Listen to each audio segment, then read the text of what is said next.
That's the reasoning behind that. What's up, everybody? Middays with Marks, 97.5, the Fanatic. What up? Happy Tuesday morning. We're the only people in the building that aren't wearing Flyers regalia, at least the show. John Marks, Ray Dunn. Ray's wearing just a standard shirt. I'm wearing a hoodie, pair of jeans. We missed the memo that we should be wearing Flyers stuff today, Ray Dunn. Hello. Second win of the season, I'll start repping. Big win Big last night by the organization. I was also told, you're the only show that wasn't represented at the game last night from the station. Like, okay. All right, well, you're learning more about me. I very rarely go to games, for better or for worse. It's a really, really long hike for you to get that done. Yeah, I'll go, sure. I would love to go to games. Maybe later on in my life I'll start going to games again, but I'm out. You have no excuse other than you work all the time, and you probably just needed a little bit of a breather. Yep. And by the way, we have a show today that we had to rest up for and everything. Big show today. Oh, man, the biggest show ever today. So we're still going to kind of lead with the same thing, but I heard what Jeremy Fowler said on with the boys earlier, and just like in the last half hour of the show, and it just kind of reinforces at least my biggest worry. And I know fans, like, I have to carefully kind of walk down this path, because when I came on the air and with what Bill's doing in the afternoons, Bill and Ricky are doing in the afternoons, it's kind of been, okay, this is going to be the new age of sports radio, and like, we're not doing the rage bait and the fake takes, and I don't want to come on the air and exaggerate the worry or the fear or the anger or anything like that I may have towards a player or a team or something like that. But, I mean, at this point, I would love to do a temperature check of Eagles fans out there, and we'll do it with ourselves as well. Anybody else worried about a collapse this season, a 2023 collapse? I know everybody thinks that, they have Minnesota, and then they have the Giants, and then they'll go into the bye, and they'll be 6-2. Everything will be fine, and they'll figure out the play calling, and they'll be able to run the football and everything else. What if that doesn't happen? I'm old enough to remember 2023 when it was the same thing, except it was just later in the season. They're not going to lose this game. They're not going to lose that game. There's no way they're losing to the Cardinals on their home field. And then they kept losing, and then they kept losing. And the difference with 23 was they had enough wins to where they fell apart at the end of the year, but they were still able to make the playoffs. They lost the division. They were still able to make the playoffs. And this year, you can say it's a good thing. It's still early and they're 4-2. Or you could say, yeah, there's a lot of games left to lose. Now, I don't want to go there yet. I don't want to get nuts yet. But if you're not worried that this couldn't be 2023 all over again, then I need some of whatever you're drinking, smoking, whatever elixir you have. Because honestly, this year looks like it could be potentially even worse than that collapse, right? Injuries are already starting to take their toll. You see what's going on in the offensive line. We already lost players on defense. The offense looks lost, a lot like 2023. The quarterback looks lost, and the play caller doesn't have adjustments. You'll look okay for a half, will look terrible for another half. In-game adjustments, play calling, very predictable. Lane Johnson's calling out the play calling, their offense being predictable. A player is calling out and saying that. Their defense last year, and I remember talking about this before the season started, I had said if the Eagles defense can be a top third defense in the NFL, they're not going to get gutted. They're able to get off the field on third down. They're able to make stops in the red zone, and they can get turnovers and sacks, etc. They don't need to be a top defense. They're not going to be a top defense, but a top third defense, that'll give you enough if the offense rebounds and recovers. Meanwhile, they were the best defense in football, and I didn't see that coming. One of the big reasons why they won the Super Bowl. Well, guess what? That defense is not there this year. Here are their edge rushers right now. Jalix Hunt, Patrick Johnson, Ojulari, and Uche.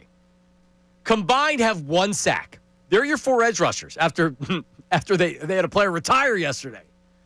And you have Nolan Smith that's going to come back unless Howie Roseman makes a trade or he coaxes Brandon Graham out of retirement, which honestly I hope he doesn't do. Your defense isn't the same. Quinyon Mitchell's banged up. Jalen Carter's banged up. Hasn't had the same impact that he had last year. and you're not getting guys that left. You're not getting adequate replacement for those players. Milt Williams is doing great in New England. I don't even know what Josh Sweat's doing up in or out in Arizona. I meant to Google it this morning. I know Bryce Huff has 3 sacks in San Francisco, but the players that left, you didn't replace, and you're not getting a lot of production. They struggle to get to the quarterback. They've been struggling to get off the field on third down. So they're not a horrible defense. Vic Fangio is still a pro, and that's different from 2023. But still, this defense is not the same. And by the way, the quarterback looks lost. And you can say that's because of the offensive coordinator and the play caller. That's part of it. You can say it's because of the offensive line is banged up. That's part of it. They don't have a running game. This offense is at their best, and Jalen Hurts is at his best when the offense runs through Saquon Barkley. When you can't run the ball, and now you have to throw the ball, they're limited in how they throw the ball. Jalen Hurts is limited in how he throws the ball when he's predictable, and he looks like a different player. His confidence is low. We saw that in 2023. So if you're not worried about a collapse this year or this season going straight to hell, I'll say this. If you ask the Eagles if they were worried about it, and you put them on a lie detector, hell yeah, they're worried about it. How could you not be? Does anybody feel good about going into Minnesota and playing this weekend? I don't. Carson Wentz, J.J. McCarthy, I don't care. This team has at least showed in 2023 they could lose to anybody. And the way the Eagles are playing right now and how they looked on Thursday night, this team could lose to anybody. And you don't feel like that, great. But that's the temperature check I want. On the text line at 610-632-0975, 610-632-0975, and on the phone lines, Middays with Marks, 97.5 The Fanatic, 610-632-0975. Jeremy Fowler spoke to a player who said, this looks like 2023 all over again. So fans can say, you're just being negative, or they won the Super Bowl last year. In 2023, they were coming off a Super Bowl that they nearly won. They were that close to beating a very good Kansas City Chiefs team on a fugazi penalty call. That penalty call doesn't happen. I think they win that Super Bowl. Same exact thing. And they come back the next year. They start off great. They get through the gauntlet, and then things fall apart. Things have fallen apart. And my temperature is, Ray Dunn, your temperature check. Not quite as panicked as you are right now. I think I would be lying to you if there wasn't the creeping thought in the back of my mind of, this doesn't look good. I've seen this before. But putting this season in context so far, they've proven they can lose to anyone. They've also proven that at their not best, and certainly not even looking particularly great, they've beaten 4 pretty good teams. They have. And they've been able to do that with only really one good half of football at a time. They have a ton of talent on this team. They've done it while they haven't been particularly healthy. This is still early in the season. I thought they'd be 4-2 at this point. When we did W's and L's back, I didn't think this was how they'd get to 4-2. It's not the path I thought they'd go down. Obviously, I didn't love Thursday night. I went back to Thursday night, and Hurts with the interception when you're down 10. If you end up converting there, game's close. You turn the ball over again with A.J. Dillon in the following possession. Are those things that are indicative of what we know about this football team over the last year and a half? No. So it happens on a Thursday night. I didn't love it. It made me upset in the moment. I take the context of that to say you probably earned yourself a few BS ways to win early in the season. Yeah, there was a lot of ifs in the beginning of the season. Right, so I could play the what ifs the other way. They're 4-2. You are kind of what your record says you are right now, and I know that's not a fun thing for people to listen to when they've lost 2 games the way that they have and how bad they've looked over the last really 6 quarters of football in which we've watched them play. But I have to couch it with, I think there's a better defensive coordinator in place. I think there's plenty of talent on this football team, and I look around at the rest of the NFL and I say, who particularly scares me right now? And the best team in the NFC, you already beat, and you played one of the worst halves of football that I ever watched while you beat them.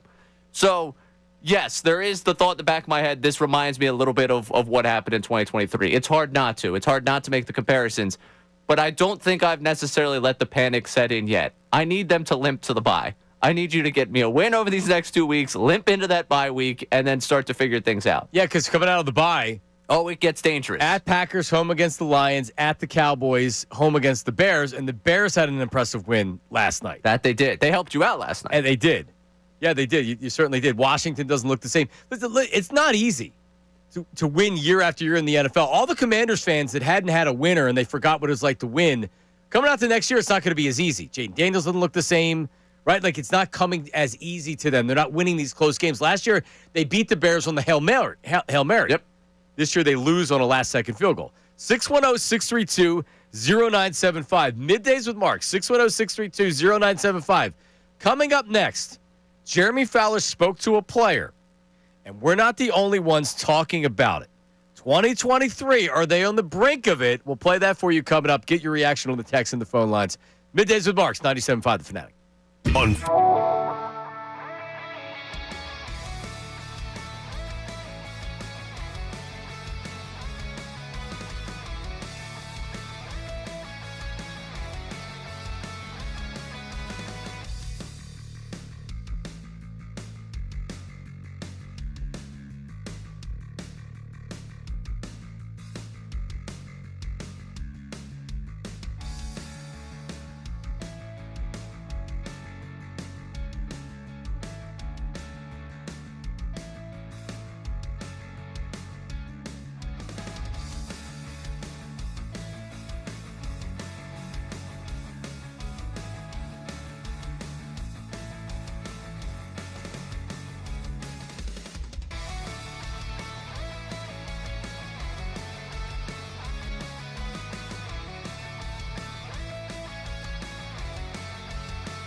Reported this, but I did talk to a player who says it does feel like 2023 right now a little bit.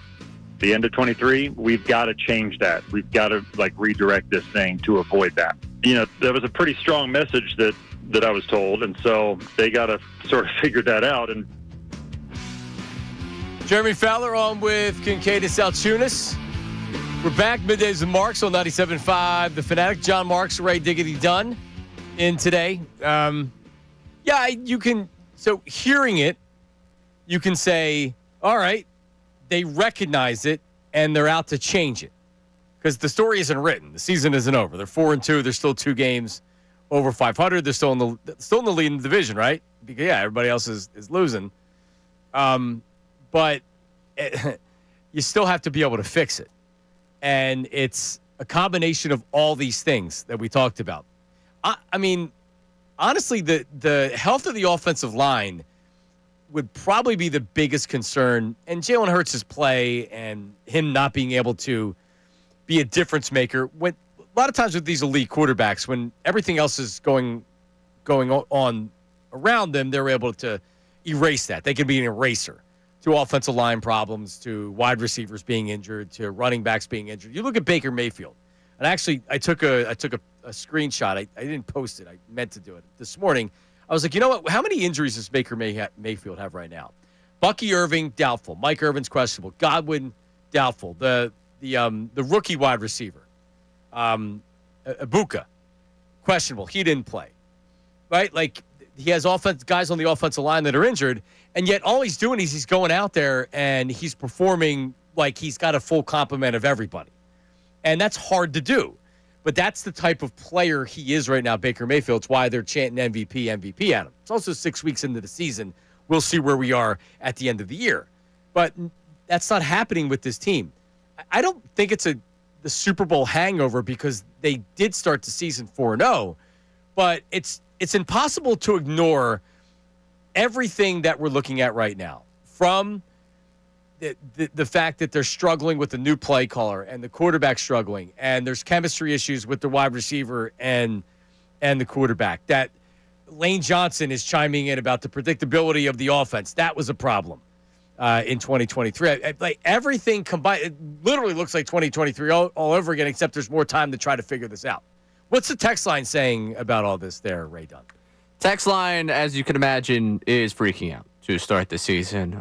We have Mark. So the temperature check on the text line is more like me than you. Yes. Yeah, we got Mark and Lansdale saying this is 2023, just 2 years later. Phil's collapse in playoffs, and Eagles look terrible. Yeah. Yeah. So what year was that with the Phillies? Was that the NLCS? Yeah. Oh, my God. That's right.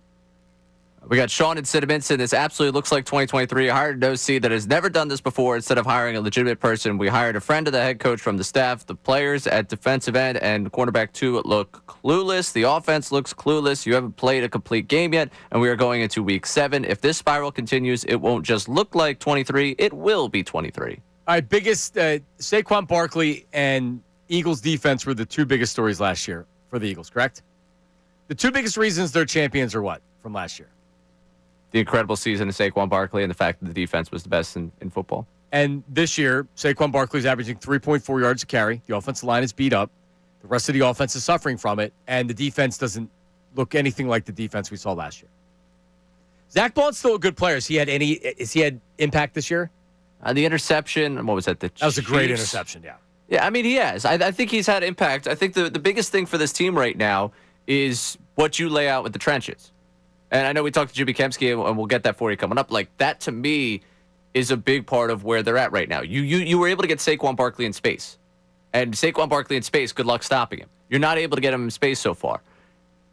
Elsewhere on that defensive side, you're able to help out a Dory Jackson, a Keely Ringo, if you're able to get pressure. You're not getting pressure. Nope. That's massive for this team right now. The health hasn't been there. That's another thing. Like, the storyline of the 2 seasons where they've gone to the Super Bowl, they've had pristine health. They've been in really, really good, like, during the Sirianni era. They've been really, really good just staying healthy. That injury luck hasn't been there for you right now.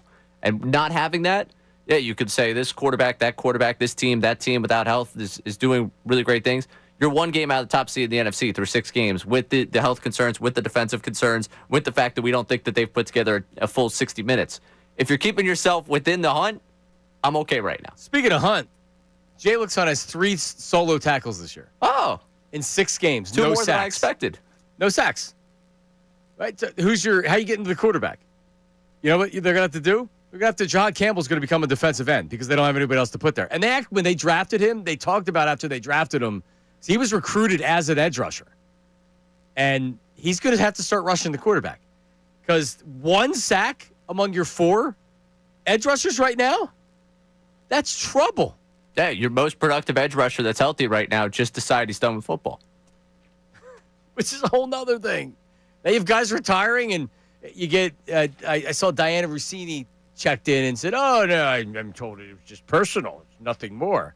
Okay, well, I'd say deciding to retire because you don't want to play anymore for a team that potentially could be a Super Bowl team would be a pretty interesting decision to retire, right? Retiring's always a personal decision. Correct. Like, I'm told it was personal. Yeah. If I say, hey, I'm retiring, that was me. Right. I would have been surprised if Ladarius Smith came out and said, I'm retiring because I hate these SOBs in the locker room, and this is a team that is going down the toilet. He just posts double middle fingers right. on his Instagram, like, I'm out of here. Bleep you, Philly. He's going to blow up his career based on how many games with the Eagles did he play? 5. Yeah, with the Eagles. So you know what? I'm gonna go out. I'm gonna go out with a blaze of glory by ripping the Eagles. I mean, I don't know. Maybe he just said, you know what? I thought about coming back, and my heart's just not there, and whatever. But I don't know how, at the very least, you wouldn't be, not even in the back of your mind. It's got to be on the front burner that this is a possibility. And I saw Jay had called in, he didn't hold, and he said that the team has still earned the benefit of the doubt. The staff has earned the benefit of the doubt. See, I think they've earned the benefit of the doubt to where I'm not firing Nick Sirianni and I'm not benching Jalen Hurts, and Vic Fangio is still a very good defensive coordinator. Because Kevin Patullo, there's no benefit of the doubt. And frankly, Nick Sirianni, after he hired Brian Johnson and didn't bring in an experienced offensive coordinator, when you do the same thing after the Super Bowl, you do get the benefit of the doubt from the organization, as in, okay, well, you've earned the decision to hire who you want.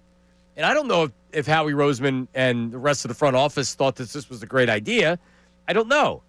But, yeah, you've earned that benefit of the doubt. But when you start off 4-0 and people were like, all right, like, they're 4-0, but, like, this isn't a great 4-0. You remember, Ray. I was pissed. I was like, come on, man. Like, they're 4-0. They find ways to win these games. They did the same thing in 2023. Yeah, I remember the conversations we were having in 23. It's the same thing. Yeah, I get it.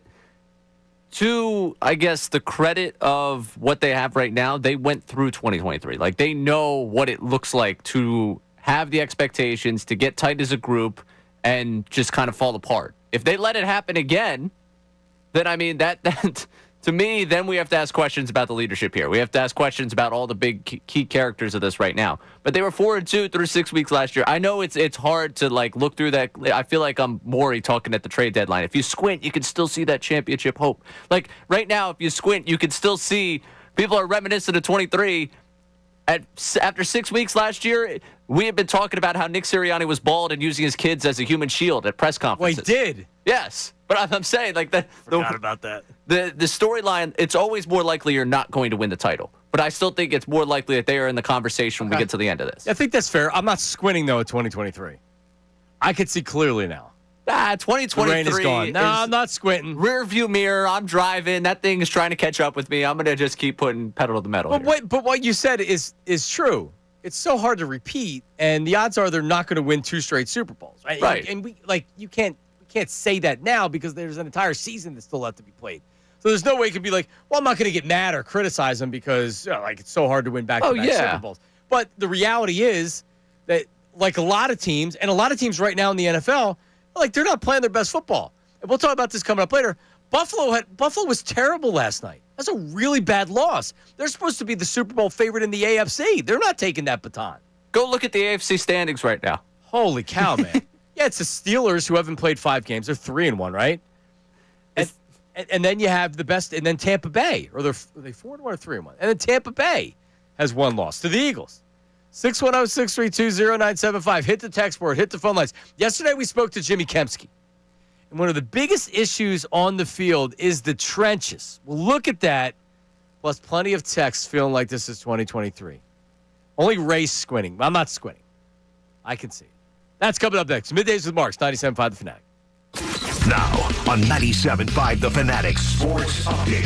2023 all over again. I'm Ray Dunn with this Fanatic Sports Update. Jeremy Fowler joined Kincade Salciunas this morning as we have the conversation about what's going wrong with the Eagles. Apparently inside that locker room, that conversation is happening as well. Fowler on a conversation he had inside the locker room following the Eagles lost Thursday night to the Giants. So I will say this. When I was in the locker room the other night, I was at the game Thursday, and I've reported this, but I did talk to a player who says it does feel like 2023 right now a little bit. The end of 23, we've got to change that. We've got to redirect this thing to avoid that.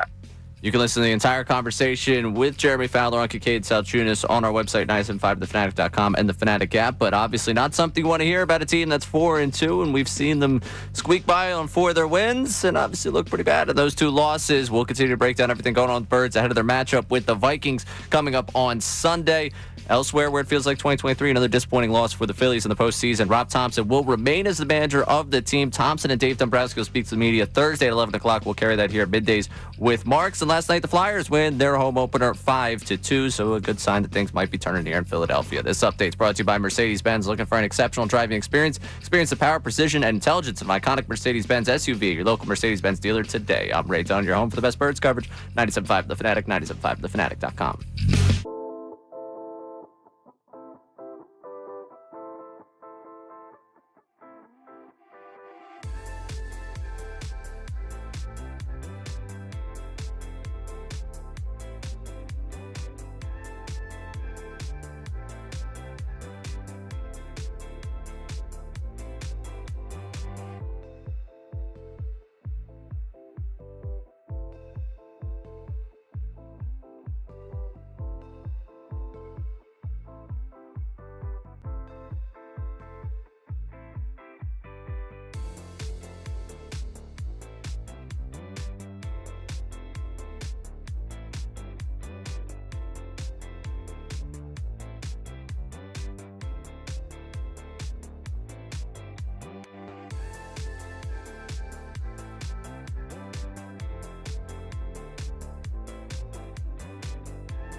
All right, we're back. Middays with Marks.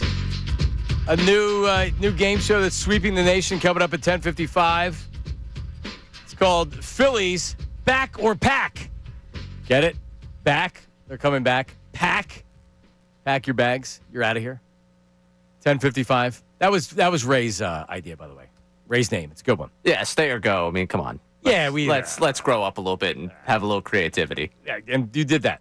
So thank you. Back or Very, pack. very creative. That's coming up at 10:55. The new segment that's at the end of the show, last segment of the show, is called Feedback.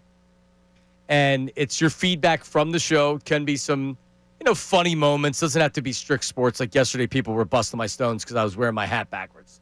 They were making fun of me. So this is kind of like a ball-busting segment / giving your opinions on what we talk about, sports, non-sports, or whatever.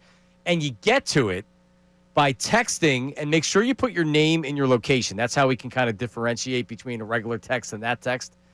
And our text line, 610-632-0975. Make sure you leave your name and your location, or we think the email is ready to go. It's 975feedback at 975thefanatic.com. So it's a little easier for you. You're sitting at work. You want our email, do it a little bit longer. 975feedback at 975thefanatic.com. So that's how you can get feedback. And then we have an AI program that reads it back to us. So yet we have a voice. It's voiced by an AI program with the feedback things. All right. So that's coming up at the end of the show. So as you're listening and you hear something that you like or you don't like, hit the feedback up.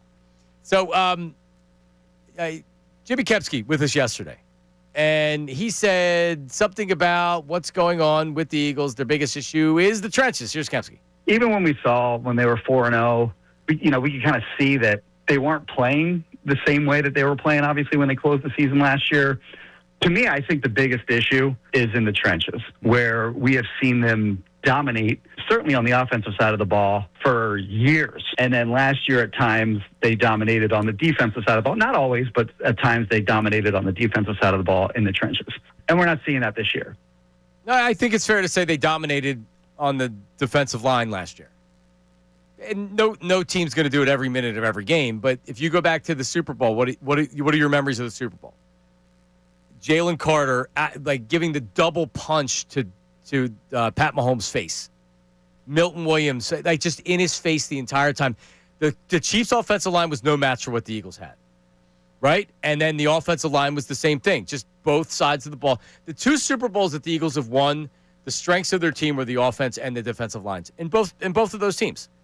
And even the team that lost in the Super Bowl, although the defense ended up being phony, that defense got to the quarterback all year long. They set a record for sacks. And we are not seeing that this year, right, Don? No, not at all. I mean, even last year, they were middle of the pack during the regular season in terms of getting after the quarterback. Right now, they're not getting to the quarterback at all. And that's going to be a big issue for you when you have corners that you don't trust. Like, you go out without Quinyon Mitchell in that game, and then you're left with Adoree Jackson and Keely Ringo. And it's like, okay, what am I supposed to expect here from this group if you're not getting pressure, and that's my options at cornerback? And that's maybe why I keep coming back to I'm trying to take a deep breath and reset and refocus and look towards the future here, because when we go back to last year in that Bucs game, and I was ready. I had the pitchforks out last year after the Bucs game. I was ready to go. The Sirianni drops were this. So I'm not doing a good enough job. I'm the dumbest coach in the world. Was firing away every 5 minutes. I was ready. I thought we were going to be going through a whole big coaching change by the middle of the season. It looked like it. And I agree. In that game, now I come back this year, I'm like, well, come on. There was no Devontae Smith in that game. There was no A.J. Brown. There's no Lane Johnson. And that Giants game Thursday night, to me, feels like the one where we go back and say, well, it was a short week. They came off a disappointing loss. They were searching for answers. They didn't find their answers within those 4 days. And they ended up without, by the end of that game, Quinyon Mitchell, Jalen Carter, Landon Dickerson, and they made uncharacteristic mistakes of them in the second half, and they ended up getting blown out. It was a disaster, and we all hated it, and we were all upset about it. But maybe we all need to take a deep breath. Friday, I wasn't there at the deep breath point. I've definitely seen the 4 days go past now, and I think part of where this Nolan Smith still, when we're talking about this edge rusher group, like, I just they were down guys. With the defense, I don't know how you get better. Other than Jalen Carter comes out and he becomes the guy we saw at the end of last year, and it helps the ends. Because you have guys with no track record or resume. for the most part. Yeah, I mean, in Uche and Ojulari, you have guys who had, a cup of coffees of being really good, but not really. They've had good seasons, but also good sack-specific seasons, right? Yeah, They're not they were available for a ends. reason. Right. Yeah. On one-year contracts. And, we can talk ourselves in the project to Jalix Hunt, but he hasn't shown you anything this year yet. Shine up a couple of text messages for me. They made it last year. They made it to the bye week. They go 2-2. They get smacked by the Bucs heading into the bye week. They limped in there. They came out. They still struggled against the Browns, but they ended up getting the win. But that's what started their run. Do you feel good about the Vikings game this weekend? I don't. Not the way that this team didn't show up in that second half and the fourth. For me, the biggest thing is the fourth quarter. I watched the team. I'm not going to say they quit because there's a big difference between quitting and them just wanting the game to be over because they realized they weren't winning and they had nothing. That defense had nothing. They were being run over by the Giants in the fourth quarter. They literally were like, oh my God, I can't believe this is happening. So does that just Nick Sirianni? Nick Sirianni's primary job with this team is to get guys back up, ready to play. So I'm not doing a good enough job. He's not. We're talking about the culture of a CEO coach's team. Clearly not. All right, I'll go to the text line here. Tim in Delaware. This is worse than 2023. The flaws killed us now in week 5 instead of at least giving us 12 weeks of wins. Weak defensive line that doesn't show up and beat up offensive line that can't show up. Stubborn coach hiring friends now with the Super Bowl to hide behind. A complete disaster. Yeah. And the only thing that's going to fix it is, remember last week I said I wanted style points against the Giants? Not only do I want to win, I want a convincing win. All right, what else you got? We got a little taste of domination last year. Now we're losing our minds because we have some adversity. Can we give them the benefit of the doubt after they figured it out last year? The whole league is decimated with injuries right now. Let's get them healthy. And like Sirianni said, playing the best football is important at the end of the season. Shane in Deptford. Yeah, I mean, I'll give you a half credit for that. Because the benefit of the doubt, they won the Super Bowl last year. So you're right. They do earn some benefit of the doubt. But my eyes are also telling me something that I didn't see that last year. We didn't see this last year. You saw a new offensive coordinator that came in here in Kellen Moore and maybe thought, here's how I'm going to run my offense and here's what my offense is going to look like, and had to change that based on what they were doing in his personnel. And he changed it. And you know what the change was? We're not going to throw the ball more than 25 times a game. They can't run the ball this year. So they're going to have to throw the ball more than 25 times a game. And frankly, I don't know if Patullo, with the help of the staff and Sirianni, are capable of trying to work around that. I don't know, man. All right, coming up. We talked about it a little bit earlier. But what do you make around the rest of the NFL right now? Does that give you reason to believe that things aren't as bad with the Birds?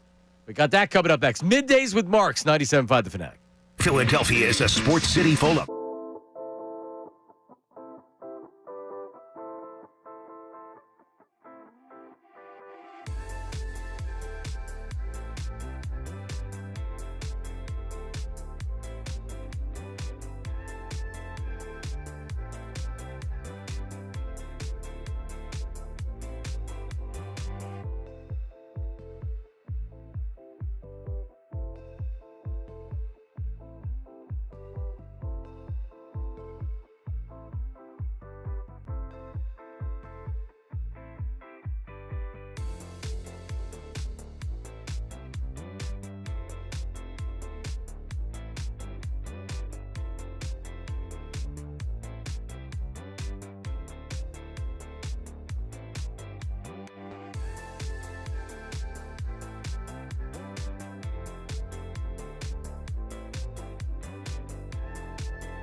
All right, we're back. Middays with Marks. 97.5 The Fanatic. Doubleheader last night. And I had said it to Harry Mays because my pick was the Bills. Harry liked the Bills, and I said, doesn't it look too easy to take the Bills? I hate my pick already.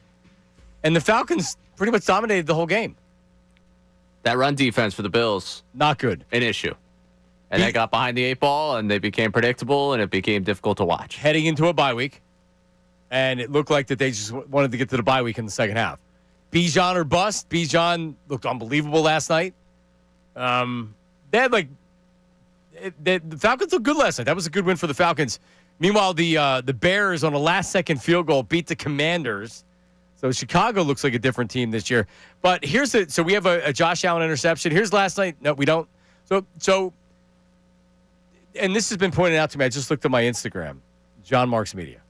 And it was to the video that I did yesterday, and it was like, go watch the Bills game last night and then come back and see me. It's like, well, we're actually going to talk about this right now.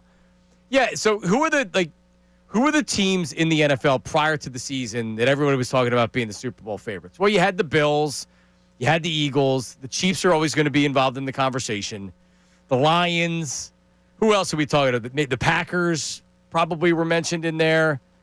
Niners, Rams, something like, maybe not the Niners, but the Rams. Yeah. Rams are 4-2.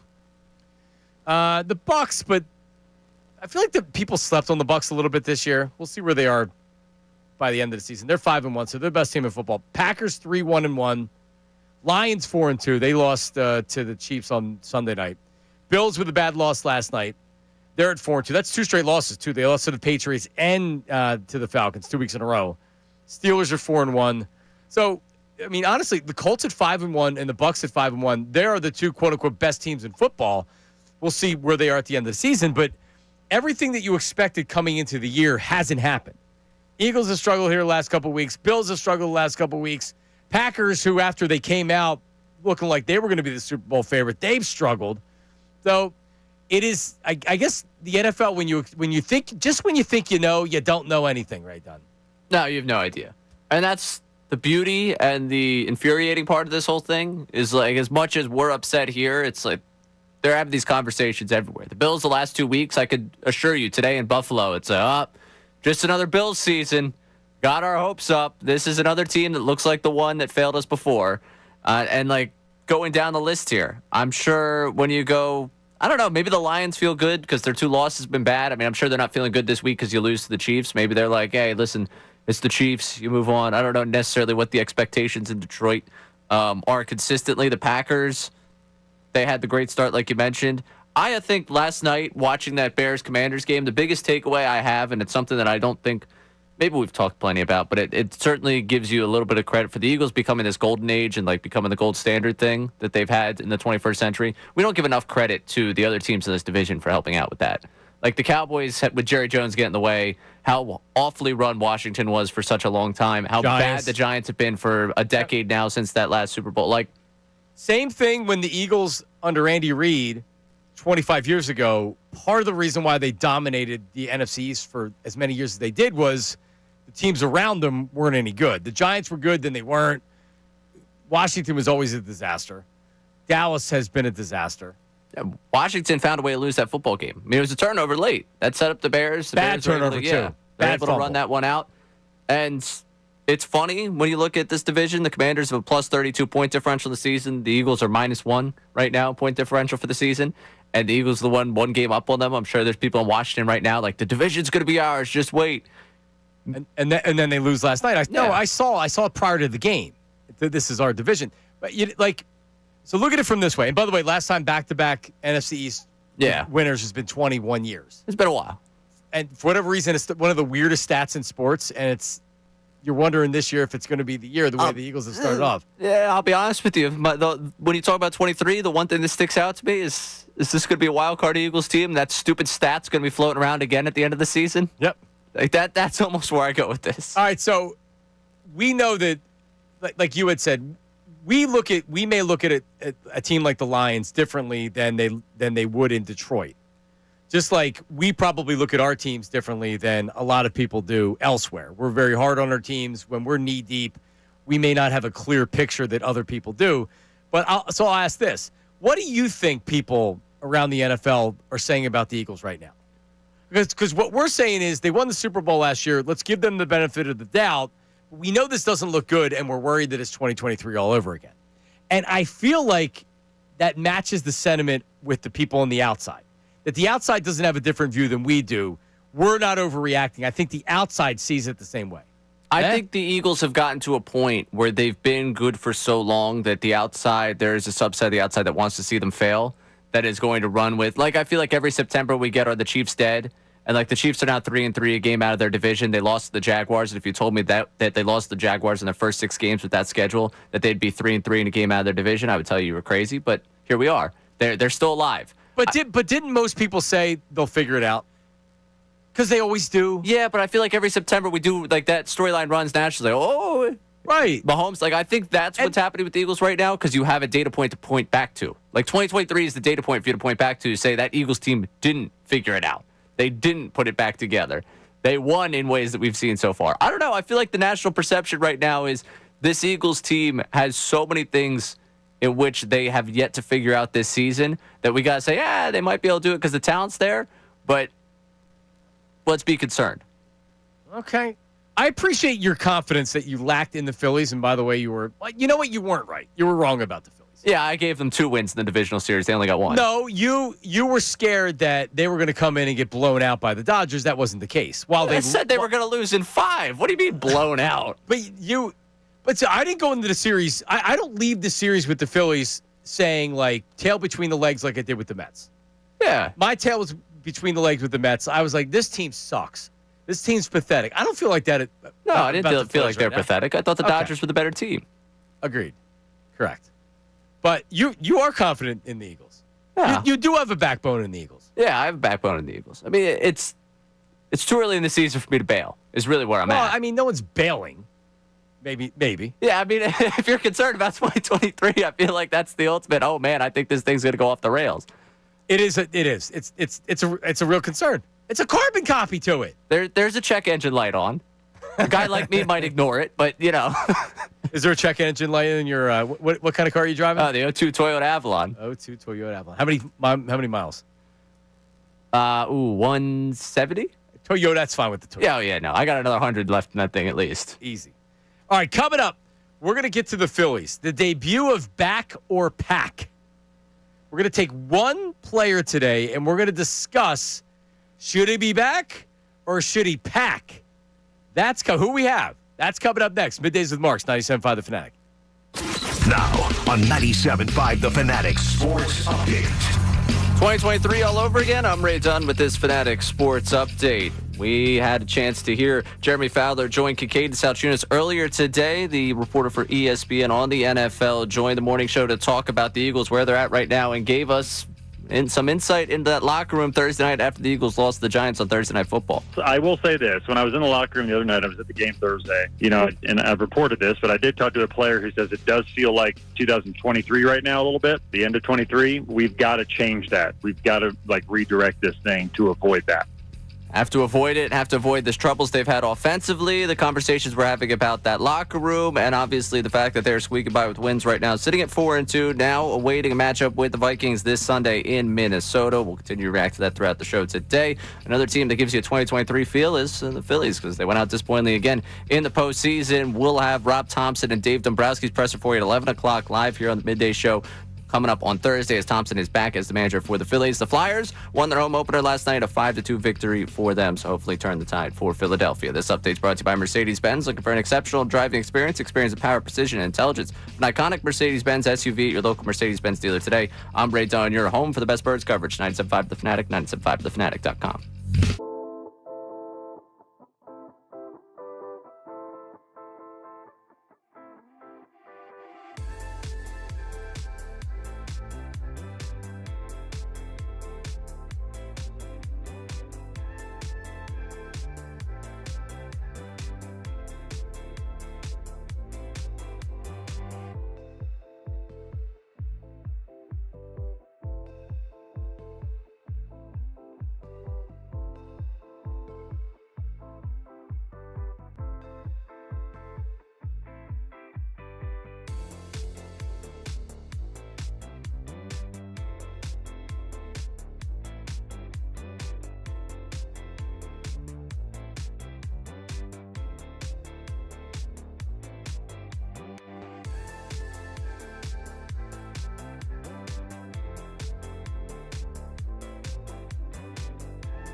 All right, we're back. It is Middays with Marks on 97.5 The Fanatic.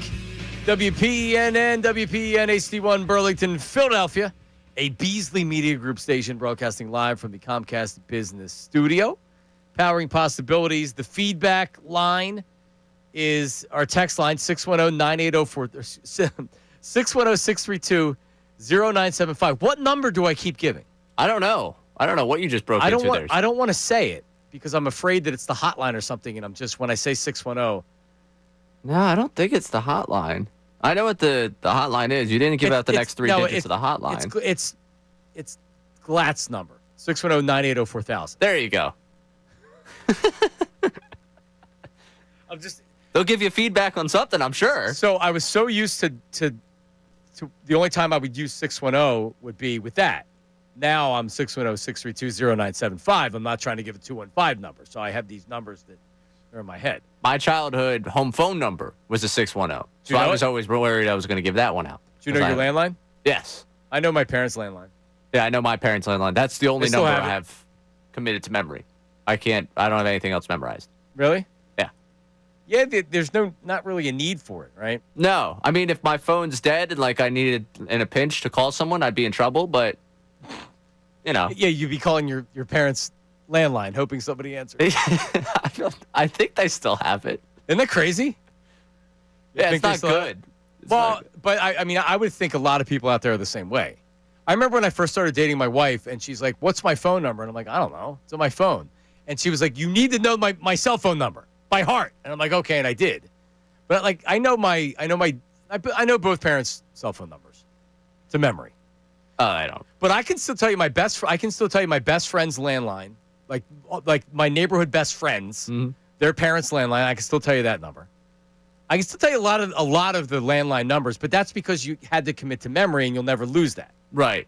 But no one's memorizing anybody's number now. You put it in your phone. That's the last time you see it. Yeah, and like it's bad. It's definitely bad for me. If I didn't have an emergency contact somewhere, I'd be in trouble. But you would be. Yeah, I have a really, really good knack for finding my way out of situations to find my way home. So I'm just gonna bank on that the rest of the way. You have a knack? Yeah, I had a knack too. I just ended up at home. I don't remember how necessarily. Yeah, that's exactly it. You have a knack for getting myself back home. Yeah, the cab driver was nice enough to take me to where I lived and didn't drive around too much without doing it. Yeah, well, that's the great thing about Uber, you know? Yeah. For me, at least. Yeah, at least you know what you're paying. All right, so again, feedback's at the end of the show. You can text, just leave your name and your location, or email 975feedback at 975thefanatic.com. Anything we're talking about, like the sports stuff or the other stuff. So do that now. Okay. So here's do the open first or do Kyle Schwarber first? Do we have an open for the segment? Oh, we got it open. Well, play the open, damn it. Let's hear it. The Phillies season is over. It's over, Johnny. Now it's time to ask, who should be back? And who should start to pack? Pack your bags. See ya! And I wouldn't want to be here. It's time for Back or Pack on Middays with Marks. I love it. All right, today, Kyle Schwarber, back or pack? He was asked about that after they were eliminated. Here's Kyle Schwarber. Yeah, you just never know how it's going to go, but these guys all know how I feel about them. I got a lot of respect for the guys in here, our organization, the coaching staff, everyone, top to bottom. This is a premier organization. Well, all right. I've been on the record, I've been saying this for a long time. I'd be shocked if Kyle Schwarber was not back in a Phillies uniform, only because there is no chance in hell that they're going to allow him to leave. They won't be outbid. I can't imagine a world where John Middleton says, no, I'm not going to go fifth year. Sorry, I was willing to go 4 years with you, Kyle. I'm not going a fifth year. I'm going to go ahead and let you go to the Red Sox or the Yankees or the Mets or whoever. So I do not believe Kyle Schwarber is going to be gone. I guess the question is, should they consider not bringing him back? I don't know, Ray Dunn. Do you think he's back? I think he's back, but would you give him the fifth year? Yes. You specifically would give him the fifth year. If it meant losing him or giving him the fifth year, why do I care? This team's cooked once once they're done this run and Trey Turner isn't good anymore, which is coming. Once Bryce Harper isn't as good anymore, which is coming, right? Like you have JT. They're going to bring JT back too. It's a matter of does he get 3 years or he get 2 years. They're bringing all these old guys back, dude. Yeah. He's coming back. He's giving the 5th year, and yeah, I'm giving him the 5th year. Oh. Yeah. You're not? It's really hard for me to give a designated hitter a 5th year at the money he's going to make. Like, I get, obviously, how valuable he is, and if it was me pushed up against it, like, am I going to say, no, go walk out that door? No, I'm probably going to cave and give him that 5th year, but I'm probably trying to load a little bit more money into the average annual value before I give him a 5th year. Like, I would rather pay for it in year 4 than pay for it in year 4 and 5. So you give him 4 for 160 instead of 5 for whatever. Instead of 5 for 160 there, like something like that, like where I'm going closer to $40 million than I am to $30 million just to avoid that 5th year. Well, and here's what I'd say as his agent. Well, you give me 5 for 200. The Phillies don't have a lot of bargaining power unless they want to lose them. And it's all about what this isn't going to be easy, and it's going to take some time, I believe, because they're going to try to talk other teams into, all right, like, I would love to come play for you. Now, ultimately, is he going to be willing to leave? Or is that just a negotiating tactic because they want to get the most money they can and they go back to the Phillies? Will the Phillies give him a 5th year? John Middleton gave Aaron Nola how many years? 7. Yeah. And overpaid him in all of those years. So, like, Kyle Schwarber's going to be back unless, Ray, he doesn't want to be back. Right. And I find it hard to believe he doesn't. I agree. I don't know how many better situations he's walking into. We could be as upset as we are with this situation, but they've put themselves into a corner where they have to, it feels like, because you're just not going to have the offensive punch, the offensive firepower. But I could see the counter argument. Like, I could see the counter argument giving a 5th year to a DH who's already, 32?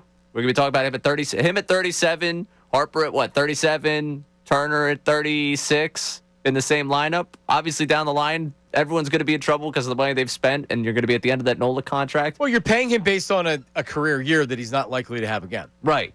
But you could also have to ask yourself, the kind of player he is, and he's going to be 33, not 37. Is he really going to be that big of a drop off over the next 2 to 3 years? Because that's really what you're talking about. Year 4 and 5 doesn't matter. This team will be a mess. It's good. They're going to be cooked. They're going to be trying to dig their way out of it. Dombrowski will be gone, and a lot of people are going to be gone, and you're going to be trying to figure it out. The window right now is to win, and if you do not bring Kyle Schwarber back, the Phillies are in a horrible negotiating perspective. They have no choice. This offense without Kyle Schwarber is what?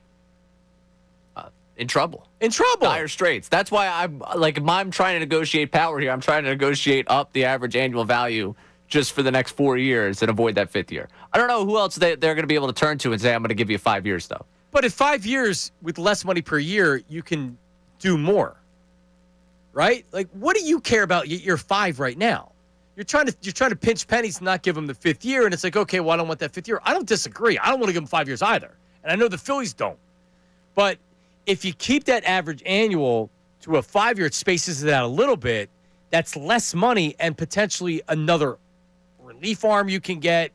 Maybe somebody to play a platoon to play the outfield, or you're taking a flyer, a Max Kepler type flyer on an outfielder, but he turns out to be better than Kepler. Right? I don't think, and this would be great, something great for the text line or feedback, 610-632-0975. I don't know what Phillies fan is going to say, don't bring Kyle Schwarber back. And in fact, and it's even more, it's tougher on the Phillies from a negotiating standpoint.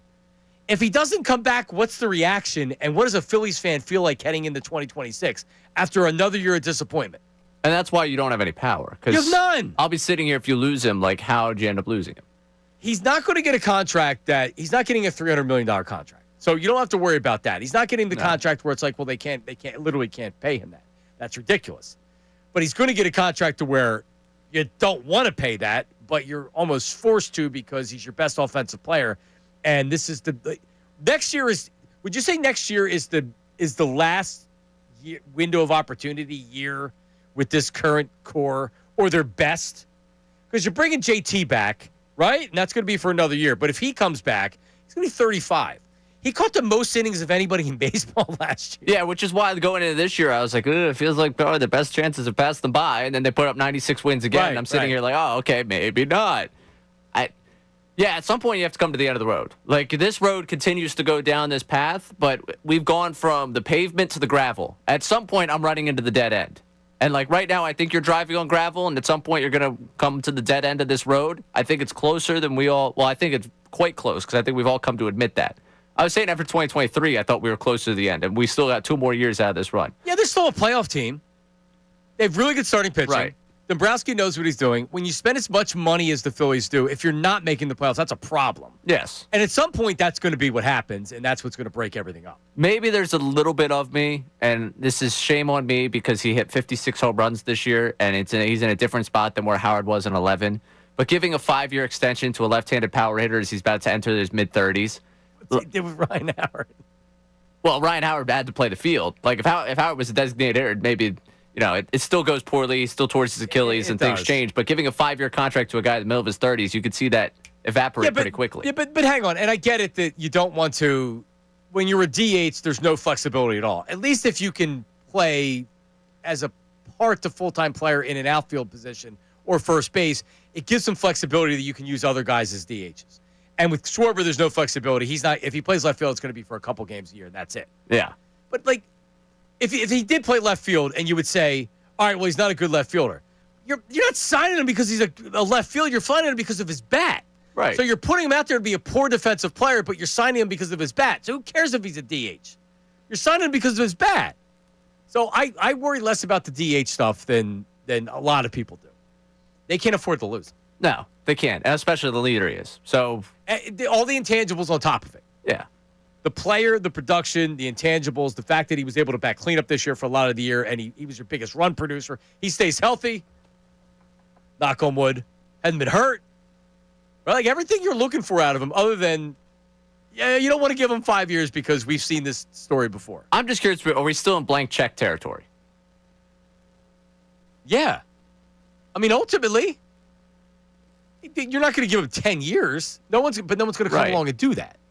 No, I know that. I just think for the entire season, it was blank check territory for people. I'm curious if the last 2 weeks changed that for you. Here's what we'll do. I'm going to give you you're going to be Kyle Schwarber agent. I'm going to give you an offer coming up next. We're going to negotiate live on the air. Sounds good. And we also have the anniversary of one of the great moments in recent Phillies history. You could say in all of Phillies history. It's still, when I watch it, I still get chills. An amazing, amazing play. That's coming up right after this. It is Middays with Marks, 97.5 The Fanatic.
All right, we're back. Middays with Marks. Text line 610-632-0975 with your comments on Kyle Schwarber. We'll get to them coming up in a second. But it was on this day in 2020. Was this 2023? 2022? 2022. The following happened. This was on Fox. Fastball hit to left. It is long gone.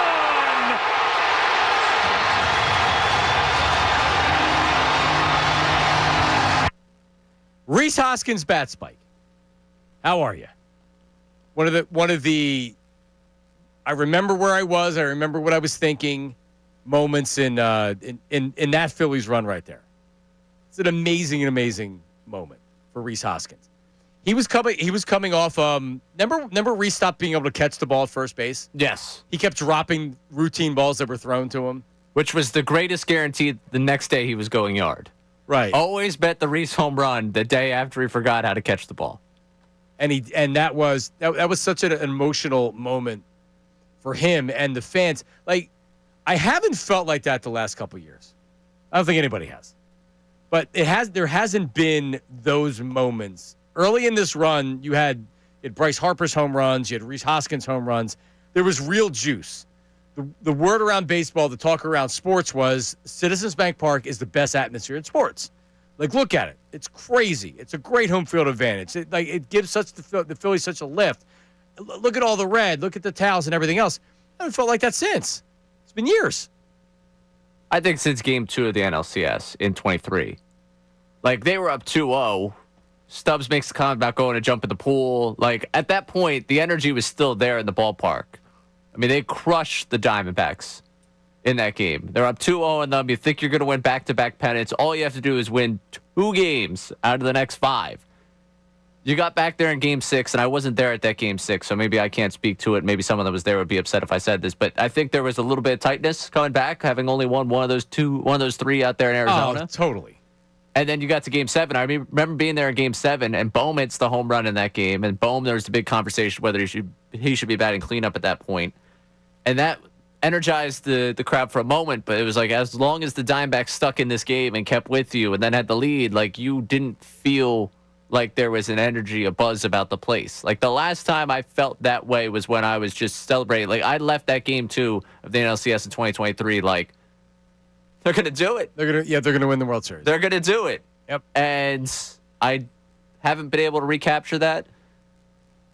I think 24, even when they walk it off in Game 2 against the Mets, I already really accepted it was over because they lost Game 1. They lost the start of that series. I went into this Dodgers series obviously feeling the way I did.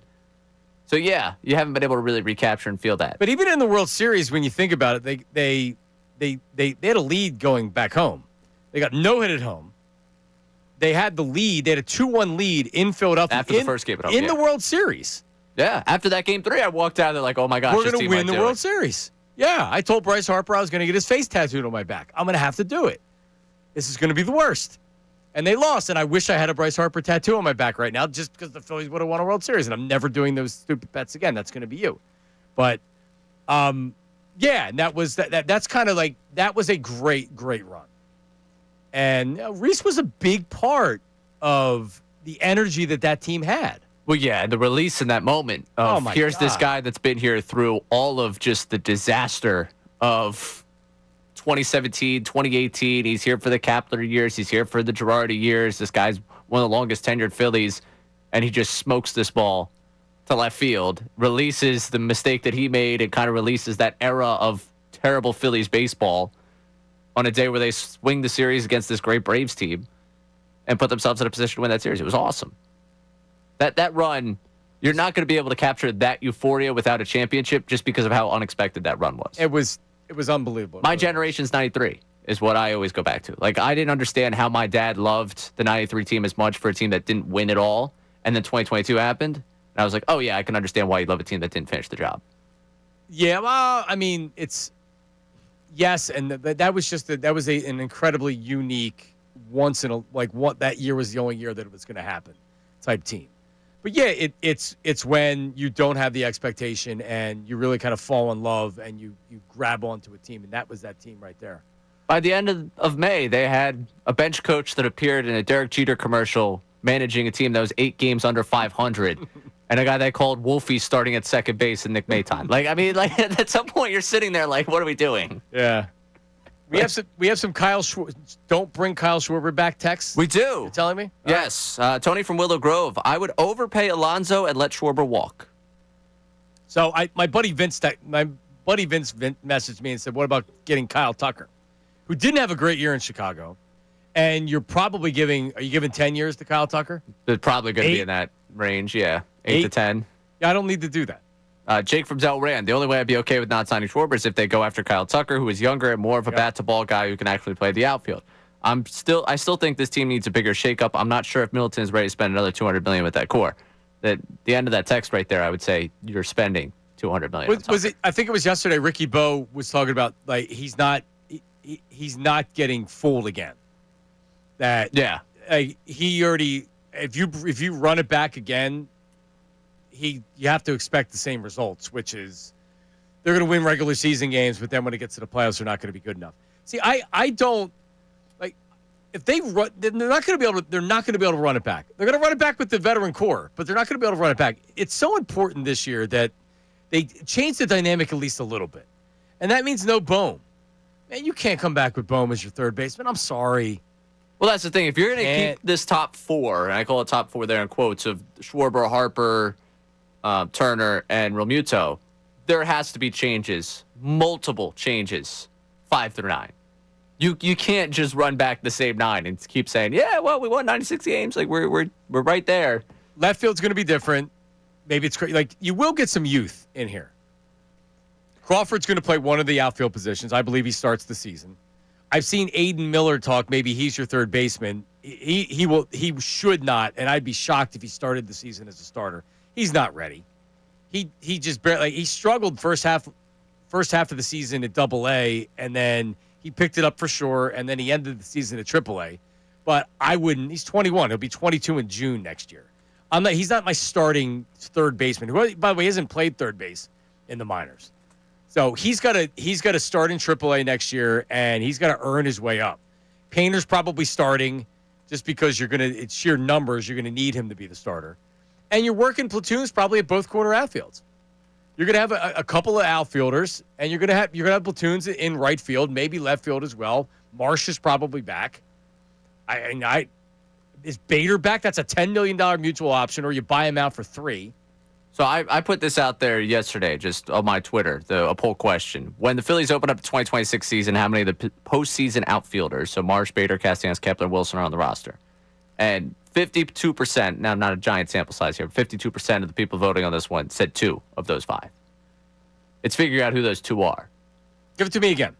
Marsh, Bader, Castellanos, Kepler, Wilson. How many of those are on the roster to open up the season? Castellanos, no. Well, Wilson will be because he's a right-handed bat, and he doesn't cost any money. Right? Like, I don't even think is he eligible for arbitration? He's not eligible, I think, to go back down, I saw. So I think he's out of minor league options, but I would imagine he's still arbitration. Well, I think Marsh, Wilson. I don't think Kepler's back. Who else did you mention? Bader? Bader, Castellanos. I think Bader's going to end up being back for the option of $10 million. So you're running back 3 of the 5 outfielders? Yeah, I'm not saying I want to, but I mean, honestly, realistically, I think that's what it is. 5% of the vote on 3+. Not a lot of people want to see that outfield continue, and I think that's where you got to make those changes. I don't want to see it either. Are you trading Marsh? I think that's something you have to entertain. Well, what are you getting for him? You got to replace him. Yeah, you have to replace him. All right. Well, the same thing with Bohm. You have to replace him. You could get worse. Yeah, but Bohm's a better player than Marsh. Right, but we're talking about moving off of Bohm. We can't just be so set on keeping Marsh. Well, I'm not set on keeping Marsh. But if you're gonna trade him, you're going to have to sign somebody or get somebody back in the trade. Maybe Crawford is the replacement for Marsh, and then you're looking for a right-handed bat to complement Crawford. You don't have anybody else in the minors that's coming up to fill that outfield spot, unless they think Otto Kemp can play some outfield. Oh, man. Otto Kemp, your opening day, what position? Like left field, he might be your third baseman. Huh? He might be your third baseman. 610-632-0975. We have some phone calls on the Phillies. Text message, 610-632-0975. Let Schwarber walk. Coming up next, the Phillies intend on bringing Rob Thompson back. What changes could they be making to the coaching staff? Eric Kratz on Foul Ball speculated that something could happen. We have that for you coming up next. It is Middays with Marks, 97.5 The Fanatic. Now on 97.5 The Fanatic Sports Update. 2023 all over again. I'm Ray Dunn with this Fanatic Sports Update. Earlier today on Kincade, the Salciunas, Jeremy Fowler of ESPN joined them to talk about the Eagles, where they're at right now. And he said a conversation he had in the locker room Thursday night following the loss to the Giants centered around the 2023 season. So I will say this. When I was in the locker room the other night, I was at the game Thursday, and I've reported this, but I did talk to a player who says it does feel like 2023 right now a little bit. The end of 23, we've got to change that. We've got to redirect this thing to avoid that.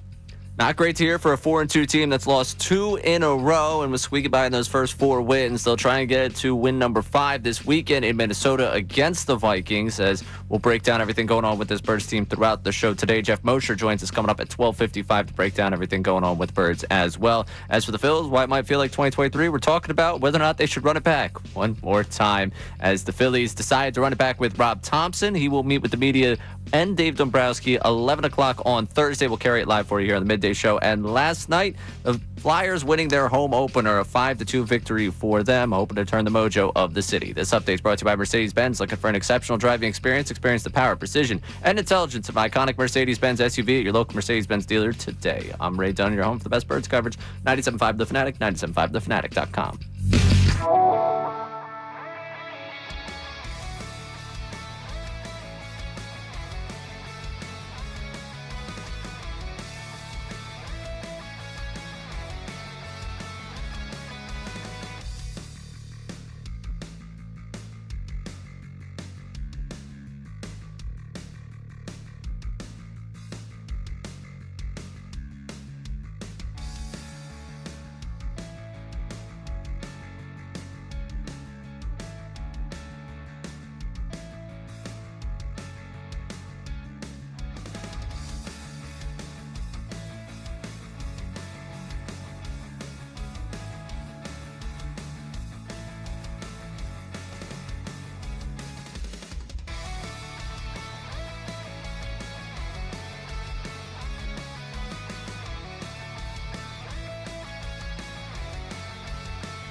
All right, we're back. It is Middays with Marks. Checking the text line, my own text line. But you know our text line is 610-632-0975. Uncle Jamie, it's a monumental mistake to sign Schwarber. Monumental. What? And he brings up Ryan Howard, like you do. And my response was, he would have to suck for it to be a monumental mistake. Doesn't mean it has to work. Signing Kyle Schwarber doesn't mean that you're going to win the World Series or that he's even going to be the player that he was last year. I think, wouldn't the expectation be that that he just had a career year? He had 56 home runs. Right? We've seen him bat 200 in years that he was in Philadelphia, and we still consider that a success. But a monumental mistake would be, in 2 years, he's a shell of himself. I don't see that happening. Do you? No, he's getting better, and that's why the Howard comparison for me is unfair. I gave it because I said there might be a little bit of a tinge of that in my brain with this team was led by really good pitching, didn't have enough in the bats at the end, and we're talking about putting a left-handed slugger on a 5-year deal as this core ages. Like, it's not a carbon copy situation. Again, Schwarber hit 56 home runs. He looks better as this contract has gone on. It just so happens that him getting better as the contract goes on leads to the end of this contract. We're going to have to pay him a ton of freaking money. Yep. No, you're right. And this team is not better next season without him. You could argue the only win they get this postseason is driven by him. At what point do the fans start saying, nah, like I'm ready to rebuild? Oh, no, we've got that. We've got that on the text line. David checking in here. 2023 Eagles again. Phillies look like 2013 again moving forward. There are dark days ahead of us. Let's not kid ourselves. Our window has officially closed. We will not win a World Series with this team. Yeah, they can't do that yet, though. The Phillies were further along in everybody knew that where we were, but they were still trying to, like, there was the last shot. I remember doing the shows where it's like, well, you know, if Chase can just get back to where he was and if Jimmy can do this, and it's like, but these players are in their 30s. That's not going to happen. We kept saying it because it was a great run, and the Phillies unfortunately had signed them to those contracts, and it was like Kyle Schwarber hasn't been signed to a contract yet. Bryce Harper has many years left. Trey Turner has many years left. Aaron Nola has many years left. Did you know that the Phillies position players have the second oldest group of position players in Major League Baseball? Second oldest team, as far as players. Who's the oldest? I don't know. Probably a good team. Dodgers. Is it Dodgers? Yeah. Makes sense. Yeah, you're right. We actually talked about that a couple weeks ago. Yeah. I mean, that's the one thing where it's like, yeah, if you're good and you get old. They also have a World Series in their back pocket. Right. Last year. And they won the Fugazi World Series during COVID. They did. Right? They yeah, did so win that like, one as well. Whatever, but they have that. And like last night, I'm watching Freddie Freeman goes deep in the first inning. So you have these guys that we're calling quote unquote older that are still very productive. They weren't productive. They haven't been productive. These players we're talking about, the Philly Stars, haven't been productive. In the postseason, In the postseason. Yeah, like so I heard John and Andrew were talking about this morning. And Andrew said that there's a lot of Phillies fans that right now are going to be wake me up in October. That when we get to October, come talk to me. And that's not like I love baseball. I love Phillies baseball too much. I enjoy the long season. I like their minor league, so I follow it closely and I enjoy it. But at the same time, nothing's going to matter until they get to October. We've seen them win regular season games. We've seen them put up regular season numbers. And I think that you are going to see a lot of Phillies fans that say, okay, we know that these guys can win regular seasons games, but like, what are we doing in the playoffs? And John had said that, I don't know if he said they're bad fans, but he had like, no, that's where we are right now. We're hurry up and get to the playoffs so we can see what happens. And like at some point it stops being enjoyable during the regular season because I don't care if they're winning regular season games. You got to win in the playoffs. I don't know. All right, let's get to Eric Kratz on foul territory. Rob Thompson keeps his job. Does that mean everybody on the staff is going to keep their job? Here's what he said. This organization, to me, is a very well-oiled machine. They're running so well. If anything, somebody gets fired, it might be K. Long. Kevin Long might move to another organization, and whoever gets him, it'll be 29 other teams lining up because he's probably one of the best hitting coaches, but somebody has to pay the price for the hitters not being able to make an adjustment. Is that his fault? No. because he gets these guys going. But in my opinion, if I were to guess, that's probably the route they're going to go, and I wholeheartedly disagree with it. Yeah, I don't know if that's going to be the case, but when it was announced that Dombrowski was coming back, the insiders had said there's going to be some changes on the staff. And the first person you would think of is the hitting coach, right? If the guys are struggling with hitting, situational hitting in the playoffs, and it's happened for the last couple postseasons, normally the hitting coach gets blamed for that, right? Normally. But if you're Kyle Schwarber, who has credited Kevin Long with saving his career, and the Phillies get rid of Kevin Long, is that enough for you to say, yeah, all money equal? The guy that's made me as good as I am? It's not. No, it's not. I don't think he leaves because of it. If he was thinking about leaving, or he's being driven by money, or he's saying, hey, the Phillies are going to have to pay me the same amount of money Team X is paying me or I'm leaving, could it bother him that Kevin Long got fired? Absolutely. Yeah. It doesn't help bring Kyle Schwarber back. That's for sure if they get rid of Long. I would just ask people, would you be okay with Kevin Long being back if it meant you had Kyle Schwarber back? Because I feel like this fan base hates the guy, that being Kevin Long. And if it meant that you got to keep Kyle Schwarber. They hate him? Yes. Yes. I mean, they're like doing it like Sundays following Phillies games on this station, hosting after that. The biggest thing after they lose on Sunday, they could have lost 7-5, and the fact that they didn't drive in runners with scoring position, somebody's texting, somebody's calling with Kevin Long's got to go. Like, this hitting coach, this approach stinks. Like, it's Kevin Long's fault that Castellanos over 4 years didn't figure out, hey, maybe not the slider in a way there. Like, right. It's Kevin Long's fault that, Brandon Marsh is going after a high fastball again. Like, some of these things, I can guarantee you he's not like, hey, that fastball 5 inches above the plate, swing at that one. That's the one you're going to crush. There's only so much a hitting coach can do. If Castellanos is swimming in his own head, he's swimming in his own head. Right. Now, would it benefit him to maybe have a different hitting coach? Like, yeah, I'm sure he gets through to some players and other players he doesn't. But, I mean, I've always thought that that hitting coaches, like this particular situation right here, well, if Rob Thompson's keeping his job, something has to happen. And it would make the most sense based on the Stars not hitting that they would bring somebody else in. But also, like, doesn't Bryce Harper like him a lot? Doesn't Trey Turner like him a lot? I mean, it's more than just Kyle Schwarber that you might be pissing off. Right. I mean, someone's going to go. Caleb Cotham can't be the guy to go. That's the one thing. Don't make the change at the pitching coach. You can't make the change at that. No. The pitching's great. The whole reason why I think they win 90-some games next year is because of the pitching, even without Zach Wheeler. Yeah, they're fine. Rangers Suarez, by the way, we'll have to do sometime this week. Oh, yeah, don't worry. We got a lot of days of off-season coming up. I think, 121 until spring training? That's a good. We'll have to do a count. Can we do the countdown now? Yeah, I got you. Coming up, biggest Philadelphia sports news of the week. The 76ers have made a huge addition ahead of the season. And we'll talk about it coming up next. It is Middays with Marks, 97.5 The Fanatic. Hey, everybody, it's Bill Colarulo, and coming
All right, we're back. It is Middays with Marks, 97.5 The Fanatic. John Marks, Ray Dunn. News at noon coming up about 10 minutes from now or so.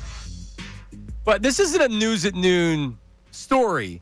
This is a much bigger story. The 76ers yesterday announced a return.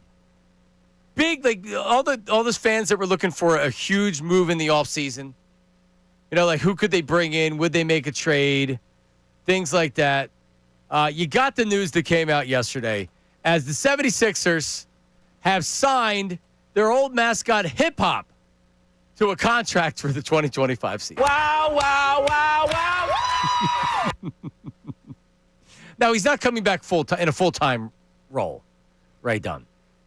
The 25th anniversary of the 2001 Eastern Conference Championship team. And when you think of that team, that's the hip-hop era. It's the Allen Iverson uniform.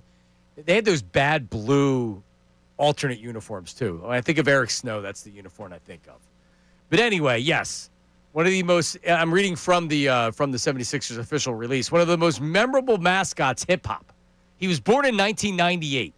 He captivated 76ers fans for over a decade with his flips, tricks, and style that made the 2001 run as unforgettable as the play on the floor. There we go. So, just when you thought the roster couldn't get any older. Listen, I mean, sometimes you got to go and you got to bring guys back from the past. And, yes, he will add some aids to the roster, but I'd say he adds maturity to the roster as well. But I mean, a much better mascot than Franklin. I'll say it. So I'll be as bold to say it. You stole my thunder. For all the Franklin fans out there that were worried, what happens to Franklin? No. Hip Hop will be alongside Franklin for a season of tributes. There you go. So Franklin will be there full time. Hip Hop will be going to be on special occasions, special nights. Yeah, this is bringing back a franchise player from the past to teach this young guy they're trying to build the franchise around what it's like to run a franchise. All right, instant reaction on Hip Hop. 610-632-0975. On the text line, on the feedback line, leave your name and your location. 610-632-0975. Was Hip Hop good or bad? Oh. Were you a fan of Hip Hop? You weren't even born when Hip Hop was born. What are you talking about? If anything, the mascot plays to me when I'm that age. Hip Hop's older than you. He's born in 98. Hip Hop is older than me, of course. Listen, I can't help that. So you liked Hip Hop? Yeah, pro Hip Hop. Decisively pro Hip Hop. Okay. Do you remember the mascot before Hip Hop? Big Shot. Oh, my God. One of the worst mascots. Decisively pro Big Shot, too. I didn't like Big Shot either. But I was not. Hip Hop was cool initially. But then when you got into the mid-2000s, it's like, all right, like, I get it. Hip Hop, he's a bunny. You know, like the whole Allen Iverson era of the 76ers. I'm kind of over it by now. Well, yeah, you got upset with it because it was part of the sign of an era that had gone by. Correct. Except the Philly Fanatic, he lasts for every generation and is loved and beloved by the fans through every generation of team. It doesn't matter who the players are on the Phillies. The Fanatic is always a star. Yeah. Hip-hop was deeply flawed, and once the team wasn't good anymore, you're like, all right, this bunny's stupid. Get him out of here. No. See, and are you what? You pro Franklin? You pro dog? No, okay. Franklin sucks. I was gonna say if you're pro dog, but not pro bunny on this one. They should have had the angry Ben Franklin going out on the court, dribbling between the legs, dunking and things like that. That's what they remember when they had the Will E. Moose or the Ben Franklin looking. Willie. What was the name of that? The khaki wearing. Right. The khaki wearing. Was it Adam Aronson or what was his name? The khaki wearing Phillies executive that they first brought in to where he only lasted a year. I think. Yeah, no. Adam Aronson you're thinking of is he's the writer. He's Sixers voice. He's Yeah, Sixers Adam. Sixers Adam. Oh, what was his name? I didn't like him. Aronson Sixers. Oh, he was their. Of course, everything redirects to Adam here. I know exactly who you're talking about, but I forget. But that was his whole campaign was we're going to have these 3 different potential mascots, and one was Willie Moose. They all sucked. All of them did. But then there was some type of with an angry looking Ben Franklin, and it's like that's what you need. You don't need an old guy, but you need someone that looks like an old guy, dressed like an old Ben Franklin, and he's doing flips and he's dribbling between his legs. Matt Cord's out there listening right now. Maybe Matt text me. I know you're behind. He says, remember Little G? Because Matt's been the PA announcer for a long time. Does Matt have the – we need to make sure Matt has the has the hotline. He could just. He definitely has the hotline. If Yeah, he doesn't, shoot me a message, Matt. We'll make sure we take care of that. Just call in. Adam Aaron was the one you were thinking of. No, Aaron's son. Okay, so I was close. You were very close. That's a credit to Sixers Adam. He's overtaken Adam Aaron. He has. But who were the three mascots? Willie Moose. Philly Moose. It was Philly Moose? Philly Moose. Is it like Philly? Yeah. Okay. Sixers potential mascots. And that was that Doug Collins? Was that right when Josh Harris bought the... Yeah, it had to have been. Doug Collins time, right? Right? It would have been right in the beginning of... Because they did the Andrew Bynum thing. Yeah. What a great era. What a just banner time. A cartoon version of founding father Benjamin Franklin. Franklin dog, a rockin' dog. Apparently it looks like Poochie, whatever that means. I don't know. There's Phil E. Moose. That was the worst. Well, I'll tell you what. I mean, when you look at it this way, I guess hip-hop wasn't bad. Hip-hop probably is the GOAT of Sixers mascots. That's not saying much. All right. Give me Mount Rushmore. Well, yeah, the Fanatic and Gritty. And that's 1-2. Which Big Shot could have just fit in with just the... No, Big Shot was bad. Come on. Big Shot was like the Kool-Aid man, but not cool. It was a bad-looking mascot. No, I mean, I've seen the pictures. What's a Swoop? You consider Swoop a good mascot? Yeah, Swoop's good. Swoop's a mascot that makes sense. That's the thing. If you had gone the Big Shot route, you would have had three mascots that don't really make sense. The Fanatic only makes sense because generationally we've accepted that it makes sense. Gritty only makes sense because everyone hated Gritty when Gritty was announced, and the city was like, no, you know what? We're going to love this thing. Right. I remember the day where I went on and said that whoever came up with Gritty's a genius because no one will stop talking about him, and they all hate him. And then just like that, everybody loved him universally. Right. No, the Fanatic is considered the number one mascot in all sports. Correct. Not as the Fanatic should be. As he should be. They used to have the San Diego Chicken, but then you don't have not around anymore, I don't think. No, I didn't see him out there. Yeah. Well, no, he used to be. That used to be. I don't even know the story of the San Diego Chicken, but he was considered a top mascot. I'm just saying, if you were gonna we as a city could have leaned totally into the mascots that don't make sense, that would have been nice. Why not a Ben Franklin? Oh, I get it. I understand it. But I'm excited to see hip hop. That's what I'm saying. I'm looking forward to it this season. I'm not. When I'm down there at Xfinity Mobile Arena, I'm excited for it. And Matt Court probably won't call in because I'm not excited to see the Sixers this year. Not right now, I'm not. Well, he's excited to see you. Huh? Matt came down almost immediately. I know. I've known Matt. I know. So I'm saying. 20-some years. But I'm excited to see Matt. I'm just, you know what this Sixers season turns into, man. Unless they come out of the gate and they're playing well off the bat to where we can feel good about it, I'm just... see, enough times passed since I gave up on the last season where I can at least... So you're back? Yeah, of course I'm back. No, I can't do it. No, I have so much fatigue. Yeah, exactly. I've slept. I've rested. You're back. I'm ready to get tired again. Okay. All right. There we go. All right. Well, maybe it's because of hip-hop is one of the reasons why you're so excited. Oh, so in. All right. If I'm not in, what am I? You're out. Coming up. Oh, yeah. News at noon. This is going to be a good one. Ray done with the stories that you don't need from the guy you don't need it from. News at noon with Ray coming up after this. Don't go anywhere. Middays with Marks, 97.5 The Fanatic. Now on 97.5 The Fanatic Sports Update.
Broadcasting live from the Comcast Business Studio, powering possibilities.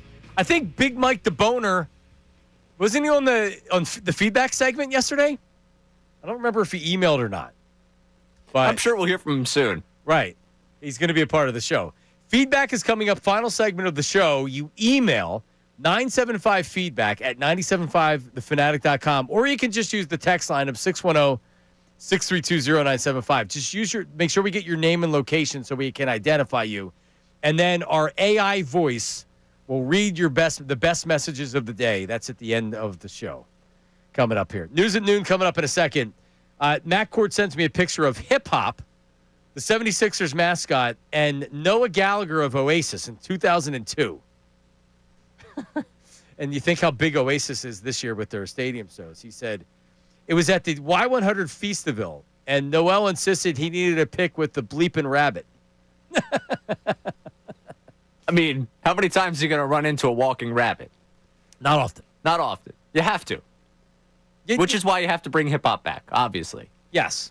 Well, listen, hip-hop is coming back on a limited basis. So for all you people that like 10-day contract. Yes. All right, 12 o'clock hour brought to you by Service First HVAC, offering 0% financing for 48 months, rebates and tax credits up to $4,300 when purchasing a heating and cooling system. Learn more, ServiceFirstHVAC.com. Time for the news at noon. This city needs its news. Now, it's time for I'd like to be remembered as a good newsman. the news at noon That's the coolest story I've ever heard in my entire life. That's insane. with Ray Dunn. That's right. It's time for the stories you don't care about from the radio hosts that you certainly don't care about. News at noon time for you. We're going to start in the NFL. Yesterday, we gave you a preview of the Bengals and Steelers from the perspective of Jamar Chase. Today, we're not going to go back down that path. Instead, we're going to go to Mike Tomlin, who was asked about his views on the Browns trading the Bengals a starting quarterback mid-season after Joe Flacco started the year as a starting quarterback. Mike Tomlin, not a fan of that strategy. To be honest, it was shocking to me. Andrew Berry must be a lot smarter than me or us, because it doesn't make sense to me to trade a quarterback that you think enough of to make your opening day starter to a division opponent that's hurting in that area. But that's just my personal feelings. Scared of the Bengals? I mean, I don't know.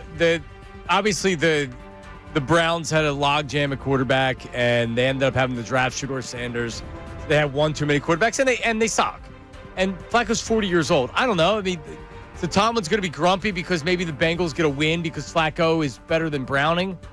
They traded in division. I mean, I don't know. It's a lot grumpier than I would have been if I was Tomlin. This isn't the old school AFC North where we all hated each other. Now we're making deals inside of this division. What's happened to the division I love? Yeah, you have the two bottom teams that suck. He's going to call out Andrew Berry by name and say he's smarter than me? I don't know. I was surprised at the comment. Joe Flacco, though, now one Steeler tenure away from playing for the entire division. Pretty impressive. And nothing would make me happier if he was the starting quarterback of the Pittsburgh Steelers at some point. Next season, man. Yes. This Rodgers thing can't last forever. Let's stave off drafting a quarterback again. When you think about that, how many 40-year-old quarterbacks could start for teams in a division? This has to be the record. Yeah. And it didn't change because they were traded. They were still in the same division, but still. That's a good point. We need 50% of the starting quarterbacks are 40 years old.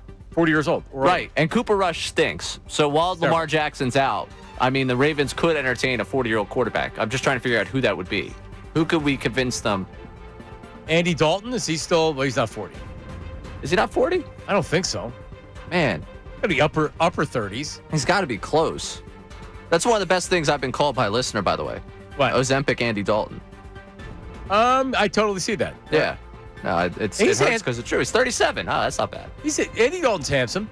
I mean, they could have called you, Ronald McDonald or something. Yeah, I mean, there's a lot of ways this could go that doesn't work out for me. I went into radio, man. Why do you think I'm here? You did, yeah, but you're on TV, so that's not fair or true. You're actually on TV. On a full-time basis, it's like we could get him in there for the open. If we just focus on the action afterwards, it's fine. Yeah, you weren't called Carrot Top. Well, now maybe. Well, and you put the idea. Well, and by the way, Carrot Top was at the Super Bowl in Phoenix, and he's walking by Radio Row, and I said, holy crap, Carrot Top, and it was on the air, and I took a picture as he walked by, and it's the creepiest. I didn't get with him, unfortunately. But he walked by, and I got a picture of him, and he did some creepy, wave to me as he walked by. It's great. Glad I'm not him. All right, moving on to the news at noon here. Moving to baseball. Sadav Sharma covers the Cubs for The Athletic and does the Northside Territory podcast on the Foul Territory Podcast Network. Oh. He reported that Kyle Tucker is not anticipated back in Chicago. Listen to the reasoning here. I think in general, it was going to be hard for the Cubs to re-sign him. I think they looked at this as a 1-year thing, and if things kind of worked in their favor somehow, maybe they'd be able to re-sign him. The Cubs, the reality is the Cubs do not spend like a top 5 market. They are a top 3 market, and they spend like a middle tier market. That's just how it is. I don't think it should be that way, but it's just kind of how it's been for a few years now, and you kind of have to analyze it going forward with that knowledge in mind. Yeah, I mean, you don't trade for him unless you're anticipating signing him, right? You would think. If now you're saying, you know what, he's been in the building, I don't think we want to sign him. That's a lot different than, they're cheap, he's not going to sign him. And he's right. You look at the top spenders in baseball. The Phillies are always right there. The Mets, the Yankees, the Giants spend a lot of money. The Red Sox spend a lot of money when they want to, and that hasn't really been the case recently. And the Cubs are kind of one of those teams that probably since Theo Epstein was there, they haven't been one of the top spenders in baseball. If you don't want Kyle Tucker anymore, he didn't have a great year. He had a disappointing year. I mean, he just did. I don't know. I know he was hurt at least some of the time, but he had 22 home runs and batted .266. The second half of the season, he barely did anything, right? I just don't understand how you could justify to a fan base we trade for this guy and gave up a ton. We think we made him a part of this season where we make the postseason, but he's not a part of our long-term future because we don't want to spend like the market we're in. Yeah, and they made the playoffs, and that's a great point. Yeah, you were out without Justin Steele. You can sell a fan base and sell out Wrigley, and Wrigleyville could be partying, and you could have yourself a time. And instead, it's like, yeah, you know what? We're not going to spend the money. I mean, maybe they go spend it somewhere else, and maybe they look at it the way you look at it and say, maybe Tucker didn't give us what we wanted, but I don't know. It's ridiculous to me that you don't spend that money. Somebody that spent the money, Penn State, to get rid of James Franklin. And when they do that, every college coach that's had success has to answer the next day, hey, that Penn State job came open. We'll start out in Nebraska. Matt Rule, are you interested in the Penn State job? I love Penn State. Met my wife there. It's my alma mater. Fan since I was born. I think probably had a Penn State shirt when I was born. I love Pat Kraft. And really sad to see Coach Franklin go. When you think about what he did for my alma mater, the program was in peril, right? I mean, the players, people remember like the historic sanctions. You could transfer out, you could do whatever you want. Bill O'Brien comes in, stabilizes it for 2 years. James takes over a program in disarray and gives stability, excellence, and to see videos of people like yelling at his kids, and I just don't understand why in our country now coaches are villains. You know how hard I worked in Carolina and the things that were said to me, or how hard I work here and some of the things that are said, our coaches work here, how hard Stat worked last year. So I'm just really sad about that part of it. So I included that end part there. We live in a society where our coaches are villains. Somebody thinking about being the villain in Nebraska? Yep. So he answered when asked the same question when he was at Temple, he answered in the exact same way. When asked the question at Baylor, he answered the exact same way that he answered that Nebraska question. It's an easy answer, and you know what? If you end up leaving for Penn State, you end up leaving for Penn State. It's, I feel bad for James. It's unfair, but that's the business that we live in, and I always love Penn State, and I grew up in Penn State. It's my alma mater, but I'm here at Nebraska, and I'm excited with what we're building, and I'm looking forward to the future. And if you leave for Penn State, you leave for Penn State. So what? These coaches lie all the time. But, if I'm a Nebraska fan today, I'm ready for him to leave based on how he answered that. Yeah. I think you should have been ready for him to leave as soon as Franklin got axed. It feels like Matt Rule's going to Penn State. It feels like I will be at the link September 12th, and I'm going to watch Matt Rule lead out Penn State the first time that Penn State will be at the link since Matt Rule beat Penn State. Yeah. In Penn State Temple. I don't like it. I want to see him stay in Nebraska. Well, yeah, for my sake. Well, no, not for your sake. I don't care. Honestly, I don't care Temple, Penn State, whatever, I like Matt Rule. I'm a Matt Rule fan. And if he leaves, it's another job he's leaving prematurely, and he's not seeing through. And maybe, this is his alma mater. This is the dream job. So he's going there, and he's not taking another job for the rest of history. Okay, maybe that's the case. But still, he started building a program, and now he's leaving for Penn State. I don't know. And from the Penn State perspective, are they really getting a better coach? I don't know. What's Matt Rule want? I'm a big fan of Matt Rule. What he did at Temple was amazing. He went to Baylor. What he did there was amazing. Has he been that impressive at Nebraska? Right. Well, you could argue what he was building from at Nebraska. Okay, but what's his record? What's his record again? The same metrics that James Franklin has in the big games, against the good teams, against the top teams. What is his record there? And I'll take Matt Rule over James Franklin every day of the week. Don't get me wrong. Right. Well, I guess what you're saying is you're putting a guy in a position to capitalize on a program that's been winning double-digit games. Yes. Yeah. Hiring Urban Meyer makes sense. He's the guy that's putting you over the top. Is Matt Rule a coach that's putting you over the top? Or are you hiring maybe a better James Franklin? But if you get incrementally better from James Franklin, that's winning those games. Listen, it's a no-brainer. See, I don't know if he's a better coach than James Franklin. I think he's much better with the media. He's much more relatable. Franklin was arrogant.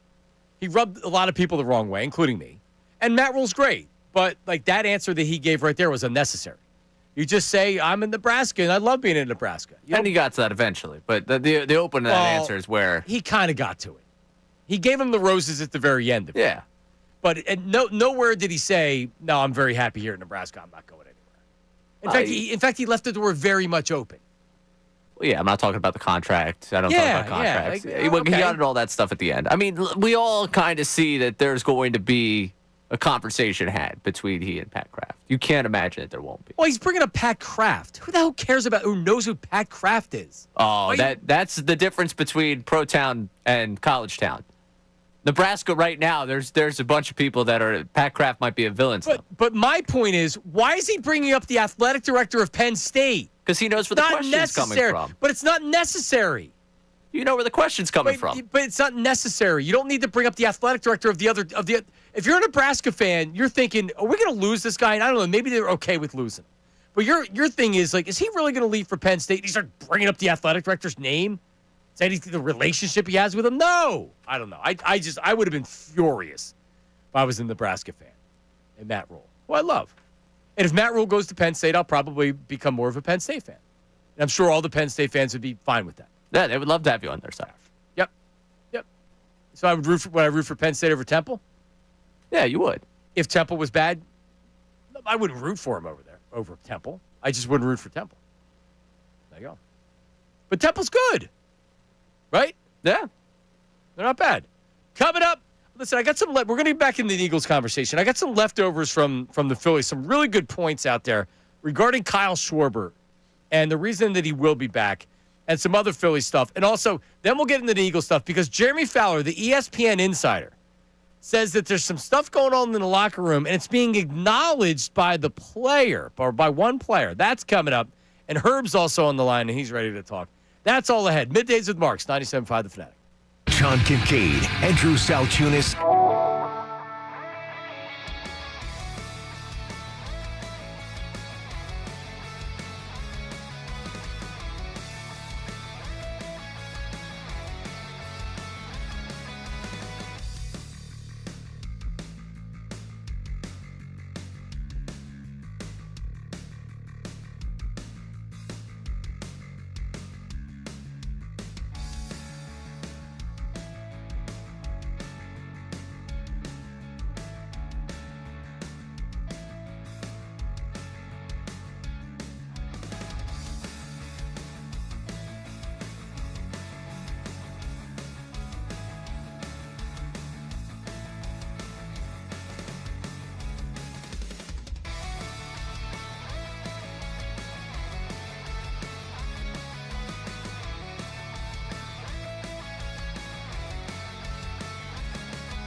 12:55. The film dude.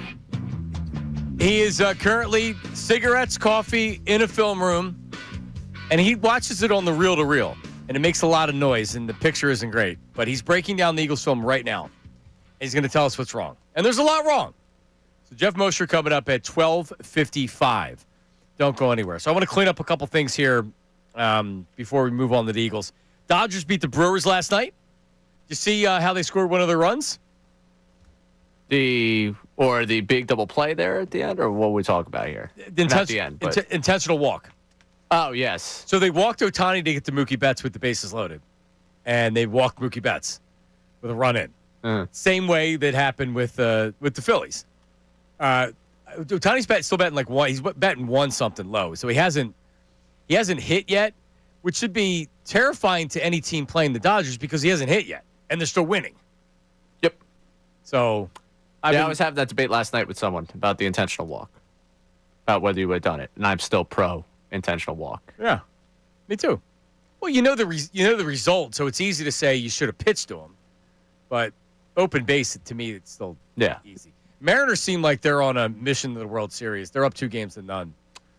Mariners Blue Jays not maybe intriguing to the rest of the baseball community or ESPN casuals, or yes, calling you casuals. That's what we'll do because it's very intriguing. Very intriguing to me. Mariners had that look, though. Yeah. I mean, I finally clicked back in to watch baseball. It took me a couple days to, lick the wounds and move on. But the Mariners have that feel of the team that's going to get to the 22 Phillies. They're going to get to the World Series. They'll probably run into the more talented team, and we'll end up, saying, hey, we'll run for the Mariners. And then Dodgers will be back-to-back World Series champs. Yeah, I don't know. We'll see. Dodgers up there. Dodgers looking to win, go up 2-0 tonight over the Brewers. So there you go. All right, couple things here. And this is actually on my Instagram page, John Marks Media. It's a good one, and it's something that Uncle Jamie said. As far as a text message is that regarding Kyle Schwarber coming back, and it said, remember, you don't want to do 5. You don't want to necessarily do 5 years on Schwarber. However, having 2 500 home run club guys going into the Hall of Fame and hitting their 500th in your uniform is why you do it. That you are, you got to sell tickets. There's 81 home baseball games, which means if you have a good team and you're close to selling out every night, you're making a lot of money. That's why the Phillies can have a payroll like they do. But if you think about it, how far away is Kyle Schwarber from? How many home runs does he have? Right? Is it because Schwarber? Bryce Harper, if he just hits 30 home runs, is going to hit 500 easily in a Phillies uniform. If Schwarber's hitting 40 a year, so Schwarber lifetime right now. 340. So he's 160 away. Yeah, he's going to be right there. Man, that's going to be tough. Mm-hmm. He would have to average 40 for 4 years. Right, and we're talking about the back end of this contract. Him tapering off. Do you believe he can hit at 50 next year? Not do you believe that he can. What's the expectation next year? 45? 40? Okay. 45, yeah.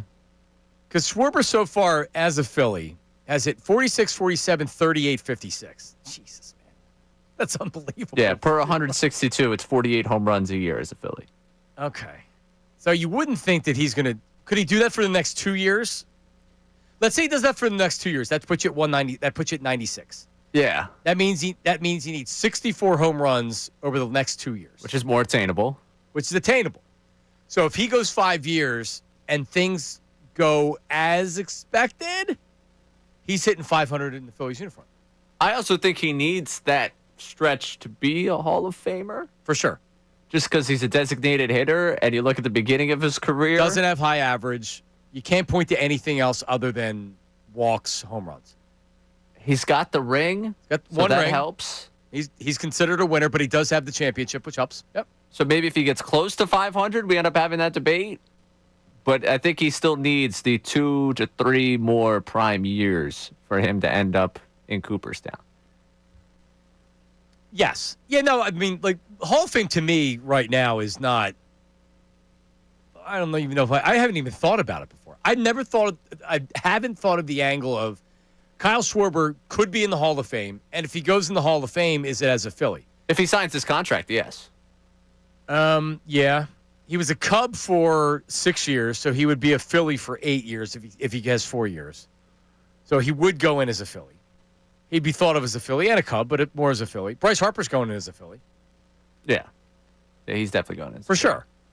And he's cemented. He's cemented. He's a lock. Yeah, absolutely. So you're going to have two guys that are on a 500 home run chase. What's it going to be like at the ballpark during that? That'll be unbelievable. Yeah, that'll be nice.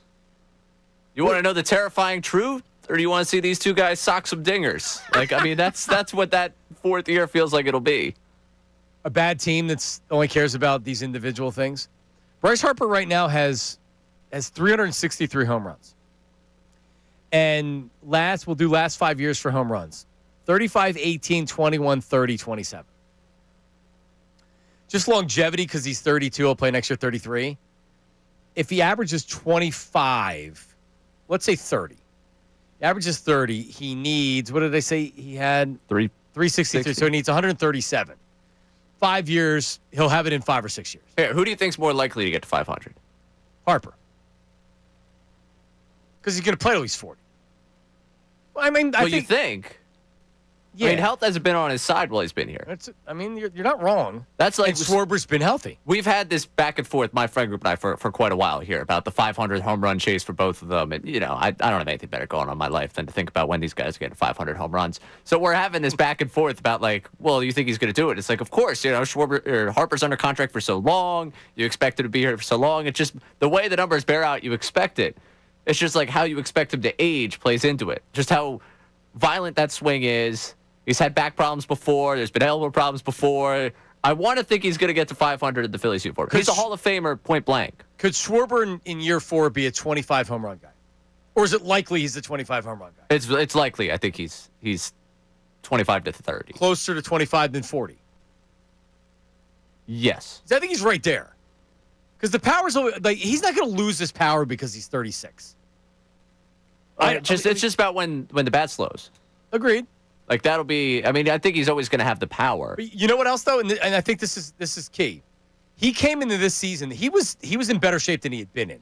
Yeah. Contract season. Yep. Right. He had lost some weight. He also has to. And I'm not saying Kyle Schwarber's this type of player, but I think it's easy when you're going into a contract season to be like, this offseason I have to work harder than I have any other offseason. He has 56 home runs. So now you sign the fat contract. Is he working out as hard in the off seasons after this? I think it's human nature. Maybe you think you are, or are you really doing it? Yeah, I don't know if obviously you signed the contract. Maybe you take an extra week vacation to Cancun and enjoy yourself a little bit more. But it's hard for me to look at Schwarber as a guy that's not going to do that, given he knows exactly what he is at this point. There's no variable to what his. Why didn't he do it before this offseason? Were you disappointed with the results before with him? No, I wasn't. But and I'm not. And again, I'm not saying that he wasn't trying, but clearly he took extra efforts this offseason because he came in better shape than he ever had before. And I think also what leads to this season is him unlocking more against left-handed pitching. He's become elite against left-handed pitching, which has opened him up to a whole new world of numbers. Sure. I think that's part of what his development here has been, where now he's just. You don't want to pitch to him. He hits as many home runs off lefties as righties. You don't have to take him out. And you don't have to have any concern about him against the left-hander, which I think adds to his numbers a little bit. So that might also help him out, and that might also be why I should feel more encouraged about him going forward. He's going to be a Philly. We did this segment. He's going to be a Philly. An hour and a half ago. He's going to be a Philly. For 5 years. You can't. You know what? Screw it. If he wants 6, he wants a decade contract. But to all seriousness here, you're at this point, as we talk through this, we're all idiots if he walks. And we're all kind of screwed if he walks. No, the reaction, people will be furious. But we keep what they posted on Instagram, the clip of the two of us talking about it. Some of the things that we're seeing: prioritize pitching, don't give him a 5th year, don't give him a 5th year. It's hard to imagine what this team is next year without him on the field and in that clubhouse. No, he's the leader. But I agree. To say don't give him a 5th year, the reality is, if you're John Middleton and they say, we have an offer for a 5th year from a team that we're going to take, are you going to say, sorry, we can't do it? And I call BS on anybody that says, no, we're not going to do it. That's the thing. I could sit here and say, I don't want to give him a 5th year. If I was pressured into that moment, I'm caving. John Middleton gave Aaron Nola 7 seasons. He's giving Kyle Schwarber a 5th. And it may not end well. Oh, man. So what? It's 20, 26, 7, 8, 9, 30. Yeah, 2030 is going to be, do you want to know the truth or do you want to see these guys sock some dingers? Think That's about it what this it's going to way. be. You'll be 30 years old. It's going to be terrifying anyways. I'll be in my 50s. Jesus. See, this is what I do now. I'm like, oh, my God, I'm going to be in my 50s. When this That's what I did with the Bryce contract, and now I'm more than halfway through it. I was like, oh, I'm not going to see that one through. And when the Sixers were trading all those picks for guys, I was like, those are fake years. Yep. All right. Circle back to the Eagles coming up. By the way, Herb has some Phillies talk coming up. We ran out of time there. 610-632-0975. But Jeremy Fowler this morning had something to say. He talked to a veteran Eagles player about what's going on. And that player acknowledged that this feels like 2023 all over again. We'll play it and discuss it coming up next. Middays with Marks, 97.5 The Fanatic. Now on 97.5 The Fanatic Sports Update. 2023, I'm Ray Dunn with this Fanatic Sports Update. The Eagles with a big loss last Thursday to the Giants on Thursday Night Football, 34-17. Someone that was in the locker room after that loss was Jeremy Fowler of ESPN, who joined Kincade Salciunas earlier today. Spoke to a player in that locker room, and they gave him a feeling that it feels a lot like 2 years ago. I will say this. When I was in the locker room the other night, I was at the game Thursday, and I've reported this, but I did talk to a player who says it does feel like 2023 right now a little bit. The end of 23, we've got to change that. We've got to redirect this thing to avoid that. Certainly they have to after back-to-back losses, now sitting at 4-2. The next team on the schedule Sunday in Minnesota against the Vikings. We'll have Jeff Mosher of Inside the Birds and Philly Voice coming up at 12:55 to break down everything going on with the Eagles right now. As for the Phillies, they are going to bring back Rob Thompson. Thompson and Dave Dombrowski will address the media coming up Thursday at 11 o'clock. We'll carry it for you live here on Middays with Marks as they tell you a little bit about what the plans are going forward. And for the Flyers last night, a win in the home opener, 5-2 over the Panthers. Hopefully turning the mojo of this town. This update is brought to you by Macy's Backstage. Macy's Backstage is a whole department inside your Macy's store where you can find the looks, all for under $30 with new arrivals every day. You never know what you'll find. Find a location at Macy'sBackstage.com. I'm Ray Dunn, your home for the best birds coverage. 97.5 The Fanatic, 97.5TheFanatic.com.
for the program. 12:55.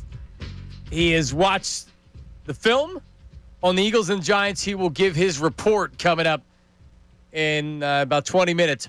Herb from Northeast Philly. We have Jeremy Fowler, what he said this morning. Herb from Northeast Philly. Herb, hello. How are you? Give me 1 second. I'm on the radio about something. Oh. Yeah. Who you talking? Okay, who you talking to, Herb? One of your ladies? No, I'm at the doctor's office. So, give me 1 second, Johnny. All right, so. Hold on. Herb, let's do this. Hang on a second, man. We can check in with Herb in a second. He's been holding for a while, so of course we go to him when he's going to a doctor. Let's hear from Jeremy Fowler. On with John and Andrew this morning, and he had the following to say. ESPN Insider said the following. I was in the locker room the other night. I was at the game Thursday, and I've reported this, but I did talk to a player who says it does feel like 2023 right now a little bit. The end of 23, we've got to change that. We've got to redirect this thing to avoid that. That was a pretty strong message that I was told, and so they got to sort of figure that out. And so he was there. He was reporting on the game, and a veteran told him that. So we can do I anytime that there's anything that like a veteran player most likely has told a reporter, I pretty much in my head I think I know who said it. And I'm not even going to say who it is, but so the veteran player's telling you what most of the people in that locker room are thinking, or the people that the players that lived through 2023. There's way too many similarities. The good thing is, having lived through that, now they have that to where they can say, okay, how do we stop it? Because when it's happening, you don't know exactly what's going on, and you're saying, well, how do we stop it? Now you say, okay, it's happening again. How do we stop it? How do you stop it? The problem, you know what the problem is, Ray? How do you stop it? Well, they didn't know how to stop it the last time. That's what I'm saying. The way they stopped was going out there and Saquon Barkley, and things turned around for him the next year. But it's, and I was thinking about this morning. The exact reaction to how the season fell apart because they couldn't run the ball well enough, and they realized that Jalen Hurts is at his best when everything goes through the running game, and then Jalen can be Jalen. He can make plays with his legs. He's more comfortable throwing the ball. He doesn't have to throw the ball. You don't have to over-rely on Jalen Hurts throwing the ball. And they went out and they got Saquon Barkley. And if you remember, there was a lot of criticism of Saquon Barkley, the Saquon Barkley signing. Nick Wright, who was like, and he has this thing from his podcast that I retweeted 1,000 times where he said, your team was broken and you go out and you get a running back and you think that that's going to help your team. And it actually was the perfect move because it got them to what they do best. This team has always been at their best when they're running the football, they're playing off the run, and they're able to get to the quarterback on defense, and they can protect the quarterback. And this year they've struggled running the football, and the offensive line's not healthy. So right when I say, how do you fix it? How do you stop it? It's kind of a rhetorical question. I don't know if you can. If you can't run the football, what are you going to do? Better play calling? Okay. You better have better play calling, but you still can't run the football. So this isn't necessarily just a Jalen Hurts problem, as in Jalen Hurts, the quarterback, throwing the football. This is a Kevin Patullo, creativity. And remember when Lane Johnson came out publicly and said that there's no creativity? And then there's obviously a veteran in the locker room that's telling Jeremy Fowler that this is 2023 all over again, right? The guys that have been there have seen this. I'm worried that it's not as easy to fix as a lot of people think, right? Let's just run the football. Be more creative. Okay. It's easy to say, Ray. It's easy to say, and it's not going to look easy next week if, again, you're without Landon Dickerson, and, again, this defense is down a couple of players against the Vikings, and I don't even want to – we're going to have to eventually think about what Justin Jefferson could do to whoever ends up matched up on if there's no Quinyon Mitchell. But, we're going to get to that point, and there is legitimate concern for where this team's going right now. But if they could get themselves to the bye where you don't just bottom out over the entire month of October – and you end up above 500 at the bye, you can regather yourselves, you can let that offensive line get healthy, and you can really look at what's going wrong for you, I feel like you're in a solid spot. I think you're in a solid spot to readjust. That was the problem. They ended up in quicksand that season, and there was just nothing pulling them out. They had no answer. They had no answer on either side of the football. The leadership there had not experienced, I think, anything like that. At least the younger version of the leadership. The guys that you would expect, your quarterback, your wide receivers. At that point, I don't think anyone's looking at DeAndre Swift for the answer there, but now you look at Saquon Barkley for the answer there. Like, they have a different dynamic in that locker room where I'm not necessarily watching the ship sink right now, but you have to patch up these holes before you end up underwater. An A.J. Brown tweet, A.J. Brown, the meeting that never happened, Lane Johnson calling out the offensive coordinator for lack of creativity. There's also these other things that are going on. By the way, I just looked at the line. Going down. I don't have my phone, so I don't have the Bet Parks app. I don't know where my phone is. Oh, it's over here. But I saw it. It's now down to 1.5 in some spots. Eagles are 1.5-point favorites. Now, they're on the road, but still, the money, I think, is pushing this down right now. I still don't feel good about. I don't feel good about the game. I don't. You actually feel a lot better than I do. I haven't really jumped into this game yet. I'm feeling better about where we're at as a team right now. Let me get that injury report with Quinion Mitchell, and then we can start to talk about where we're at as a team. It's actually a really good point. Yeah, because if you have Adoree Jackson, Keely Ringo as your two corners out there, you're going to be feeling a lot different. All right, Nick Sirianni met with the media yesterday. Jeff McClain asked him whether they're considering changing play calling duties during this mini bye. We'll give you his answer. Jeff Mosher coming up in 15 minutes with his analysis of the film. What's wrong with the Eagles? He's going to tell you. That's coming up. Middays with the Marks, 97.5 The Fanatic. Start your morning off right with some...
Go Phillies. Woo, woo, woo. All right, and we're back. Middays with Marks. We need more drops. The show's too dry. That's on me. We need more drops. I know you used to be, you were like a machine gun dropsman. Right. With Mike and Bill. Yeah, start adding some. Yeah. Well, I mean, a lot of it came from tweaking Bill. I mean, that all kind of came born out of his love for Sirianni and the starts of the season, and then Sirianni got good, and then I had to find other ways to tweak it. Yeah. Okay. Colorado. I got you. Mercedes will be on the program tomorrow. Harry on Friday. So that'll be good tomorrow. Jason down there last night. Flyers win their home opener. Good one for the guys. A lot of Flyer gear around here this morning. A lot of it. People repping left and right. So I have a Flyer sweatshirt at home. I just feel weird wearing it. Why? It doesn't look right on me. What do you mean? It just doesn't look natural. It looks like that I'm wearing a Flyer shirt because I work for the station that has the flagship. What would make it look natural then? I don't know. So you're just out on Flyers gear for the rest of your life? If it looked cooler, maybe? I don't know. Is this your way of being like, hey, someone from the Flyers, give me the coolest thing you got on the rack? Well, I mean, I would take it, yeah. Yeah, okay. Well, no, it's a standard black Flyers with the Flyers thing. I don't know. I mean, I'm not telling you other people don't look good when they wear the Flyers stuff. I'm just saying, for me, it looks awkward. You're saying that everyone looked terrible today here, is what you're saying. No, I'm not. You would look weird wearing a Flyers shirt or jersey. Salciunas looked perfect wearing a Lindros jersey. It fit him. You know what I mean? Like, it worked for him. Yeah. Sure. I don't know. Vito's wearing Flyer stuff around here. He looks like he should be wearing Flyers. No, Vito fits. Vito tracks. Yeah. I don't know. Because I looked at it yesterday. It was in the closet. I was like, do I wear the Flyers hoodie? It's a nice hoodie. I don't think I've ever worn it. And it's brand new. Nah, you got to wear it once. Well, how do you know it's not going to look right if you never wear it? I should have worn it. Yeah, it's all right. There'll be more wins this season. Okay. All right. I'll make a pledge that I'll wear the Flyers jersey. All right. All right. Nick Sirianni met with the media yesterday. Jeff McClain asked him about is the question in here or is it just all right? So I don't have to explain. Here it is. Does finding solutions during this mini bye, did that result in the decision to change offensive play calling in any way? No.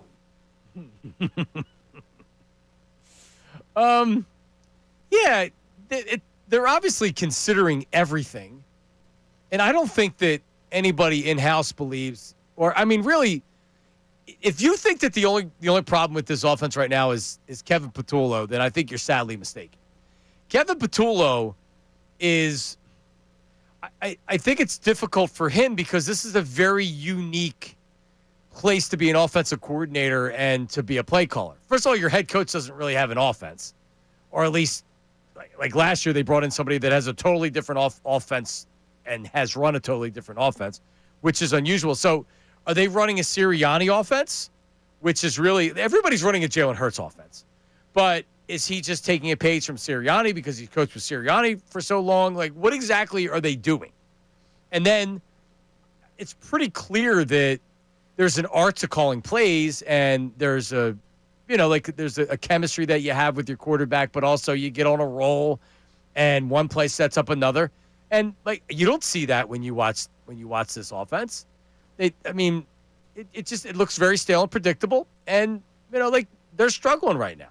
And they're getting pantsed every time someone makes an adjustment. Yep. The only second half where I've sat there and said, yeah, good stuff, was the Rams. And that was, we're down 19, might as well air it out and see what happens. So, like, you and I could make that adjustment from the couch. Great first half against the Cowboys offensively. Mm-hmm. And then the second half, I kind of just, because of the weather delay and stuff, sure. I don't know what happened. So second half, I wouldn't even blame them there. Second half against the Chiefs, did they even score? They were bad in the second half against the Chiefs. They did score. They went down that 50-50 ball to Devontae Smith late in the game. There you go. Okay, yeah, that was a big play. 17 points in the first half against the Rams, and then they needed a field goal to. Were they all second half points? All but seven was second half play. They scored 7 in the first half because it was that first drive off of the Bond fumble recovery, and then nothing. Yes. Yeah. They didn't complete a pass against the Bucs in the second half. Their offense was terrible against the Broncos, and they had 0 points against the Giants in the second half. So, yeah. Every time someone makes an adjustment against them, they got nothing. Yeah. Like that's pretty much what it is right now for them. They don't have an answer offensively. When someone throws you a counterpunch, they sit there and say, "Oh crap, they figured out what we're doing." Well, Doug was asked, was it John Clark? He was on something. Maybe it was the Barstool podcast. I don't know. But he was asked if he would come back to the Eagles if they called him, and he said, "Yeah." Oh, good. He could be an offensive analyst or a consultant or something like that. So Doug's going to come here and call. By the way, Doug's not coming here to call plays. Nick Sirianni's not bringing in Doug to call plays. End of the season. Well, folks, we've seen 2 Super Bowl winning head coaches here in Philadelphia. Doug Peterson saved them. Is it time to go back to Doug? 610-632-0975. Right, yeah. I mean, if you want, we could bank that show sheet right now. I could go put that one together once we get off the air. Put it in. Yeah, all right. Sounds good. Put it in. Put in the show that's never going to happen. They're not bringing Doug Peterson. Honestly, I don't like. They should be looking to see what their options are for sure, and they probably are. Whatever Mike McDaniel's got on Stephen Ross, we got to figure out. Man should be out of a job. Should be here as an offensive analyst yesterday. Yeah, if you want Jalen Hurts to suplex him through a table, you think Jalen Hurts is? If that gets us answers, man, I'm not here to stand up for Mike McDaniel. I'm here to see them have an offense that works. Well, listen, the Eagles may not have the answers, but Jeff Mosher does. He has reviewed the film. He's going to break down the Birds coming up next. What is going on with this offense? Jeff Mosher inside the Birds coming up after this. Middays with Marks, 97.5 The Fanatic. Now on 97.5 The Fanatic Sports Update. 2023 all over again. I'm Ray Dunn with this Fanatic Sports Update. We all watched the Giants throttle the Eagles in the second half of that game on Thursday night, winning 34-17. Jeremy Fowler of ESPN was in the locker room following that game. He joined Kincade Salciunas earlier today and said he spoke to a player who says this reminds him a little bit of 2023. So I will say this. When I was in the locker room the other night, I was at the game Thursday, and I've reported this, but I did talk to a player who says it does feel like 2023 right now a little bit. The end of 23, we've got to change that. We've got to redirect this thing to avoid that. What you want to hear from a team that's lost back-to-back games after starting 4-0, and that 4-0 start was aided by a lot of close wins to begin the season. Now they got to find some answers going into a game against the Vikings this weekend in Minnesota. Jeff Mosher from Inside the Birds and Philly Voice will join us coming up next to see if he can give us some of those answers for the Birds. For the Phillies, they will have their end-of-season presser availability with Rob Thompson, Dave Dombrowski coming up Thursday at 11 o'clock. After this week, it has been reported that Rob Thompson obviously is keeping his job if he's doing that presser later on in the week. And the Flyers win their home opener last night over the Panthers 5-2. This update is brought to you by Mothers Against Drunk Driving. For victims of drunk and drug driving, your grief is unique, but you are not alone. You always have a place at MAD. Call the 24-hour victim hotline at 877-MADD-HELP or visit MAD.org. I'm Ray Dunn, your home for the best Birds coverage, 97.5 The Fanatic.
97.5, The Fanatic, WPEN, and WPEN HD1 Burlington, Philadelphia, Beasley Media Group station, broadcasting live from the Comcast Business Studio, powering possibilities.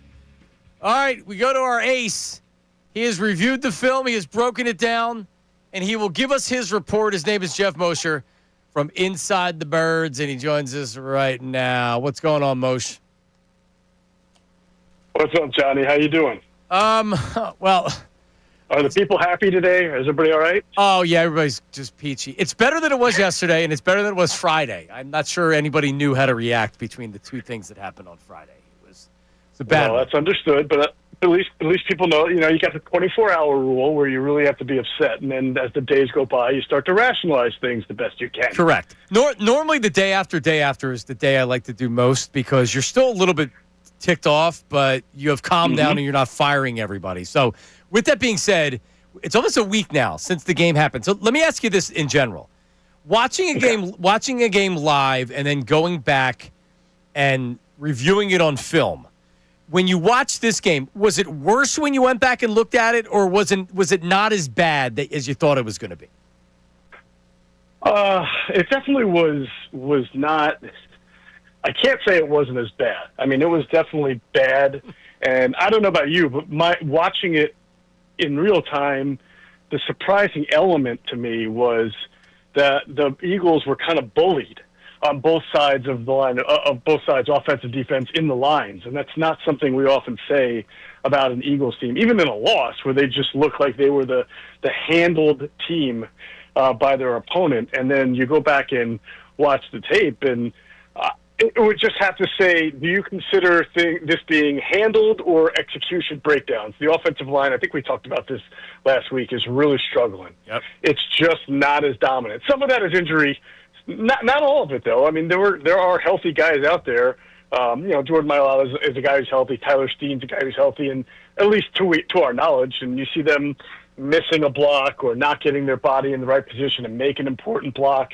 And to me, that's just execution. And it's just surprising that I think on all five guys, even Lane Johnson against the Giants had a few reps where, he got shoved back and almost lost his balance. And you think, wow, I don't ever really see that from Lane Johnson. So, the tape validated what we all saw, which was a manhandling by the Giants up front on both sides. Yeah, you said it, and I agree. Normally, when the Eagles are at their best in the fourth quarter, they're running the football. They're running the football, and you can't stop it. And the defense is so helpless. Like Ike used to tell me all the time, the most helpless feeling as a defender is when you know the run's coming and you can't stop it. And that's what it looked like in the fourth quarter. And it's Scatterbo's running him over, and he's yelling and screaming. But, I mean, really, for all the talk of Jalen Hurts and Patullo and the offensive line, this defensive line right now, and especially if Jalen Carter's banged up. I mean, I was looking at this morning, Jeff. Jalen Hunt, Patrick Johnson, Ojulari, and Uche are your four edge rushers right now. That's not good. Yeah. Well, I'll add to that, John. If from an experience and a talent like that sounds like four situational pass rushers who are now being asked to, at least two of them have to be starters and play like starters. So right now they really lack what they've had all along on the front line for years and years, whether it was Hassan Reddick or Trent Cole or Josh Sweat. I mean, you go back a long time. They've always had that one guy who you're like, that's a killer. That is a dog as an edge rusher who's going to get you, if he's not getting double-digit sacks, he's getting close or he's getting a ton of hurries, a ton of pressures. He can play the run, but you don't really feel that way, and for legitimate reasons, with this rotation of edge rushers. And to take it a step further, the Darius Smith's retirement yesterday, this was the biggest guy among the edge group, 6'4", 270 pounds, I believe he was, okay? Without him, your next biggest guy at the edge is Jalen Hunt, who's about 255, 6'3", 255. You got Josh Uche, who's less than 230, and Patrick Johnson, who doesn't play very much, 250. I mean, the Eagles need to be able to be – they're coming off a Giants game where they get manhandled, and now they don't have big guys on the edges. Last year, Josh Sweat was 265, Brandon Graham 265, and we know those guys even play like they're 280 at times. They were very stout against the run. Now you're looking at the Eagles edge group, and you're saying, how are these guys going to hold up? Ojulari gets hurt every year anyway. How are they going to be physically stout at the point of attack when they haven't been already, and now they just lost their biggest guy? It sounds like a rhetorical question. You don't. You know what I mean? Like, you don't. What do you do? And you're already thin, and Nolan Smith's going to be back at some point. He's not the biggest guy in the world. He's good against the run, but he's not the biggest guy in the world. Jalen Carter is the heel injury, and when he's out there, he's still Jalen Carter. But what you've seen so far this season, what's the difference between this year and last year as far as play? Well, he's got the heel injury, and so he hasn't played in 2 of the games so far, 2 of the 6 games, one for the spin and the other for the heel. And then we also know he's dealing with a shoulder. Yeah. I don't want to call it injury. He dealt with it back at Georgia. He's not on the injury report for it, which is weird because you can see. I mean, Vic Fangio has talked about it. He's talked about it. You can see him at times sort of grimacing and holding his shoulder on the sidelines throughout games. So he's definitely he's not been a bad player. He's not been an average player, but he has not been just the guy that you saw last year, who was always commanding double teams, who was making disruptive plays in the backfield constantly. We think about the Rams game. He's not taken over and wrecked games. And in fact, the last game he did play in with the Broncos game, when the Broncos wanted to work their protection schemes, they didn't double team and slide everything toward Jalen Carter. They were sliding toward Ojomo at times, which is not something we're ordinarily used to seeing. So, again, like, nobody on the Eagles' defensive front do you look at and you say, man, that guy's playing terribly, or that guy's just okay. But you don't have anybody who you say is consistently winning on a snap-to-snap basis and looks like a guy who's headed to the Pro Bowl. We were saying that about Milton Williams last year. We were saying that about Jalen Carter. Josh Sweat always gave you great moments. Brandon Graham played like he was 25 at times last year, and they just don't have that right now. Ouch. Yeah, Jeff Mosher, Inside the Birds. All right, I waited an entire 6 minutes to ask you about Jalen Hurts, which is an all-time record for me. Oh, boy. So when he doesn't, I'm going to talk about the throw, the interception that was almost a pick six in the second half. He has A.J. Brown. Mm-hmm. Everybody that knows what they're talking about says the throw there's the A.J. Brown, and he doesn't go to A.J. Brown in the end zone on the post route. He checks it down, and he throws behind the Dotson, and it gets jumped, and he goes the other way. Is he not seeing A.J. Brown? Is he not making the throw because he has no confidence in making the throw? When you look at the tape of Jalen Hurts, it seems like there's a lot of opportunities. Is he not pulling the trigger? Is he not seeing the field? Is it both? What do you think?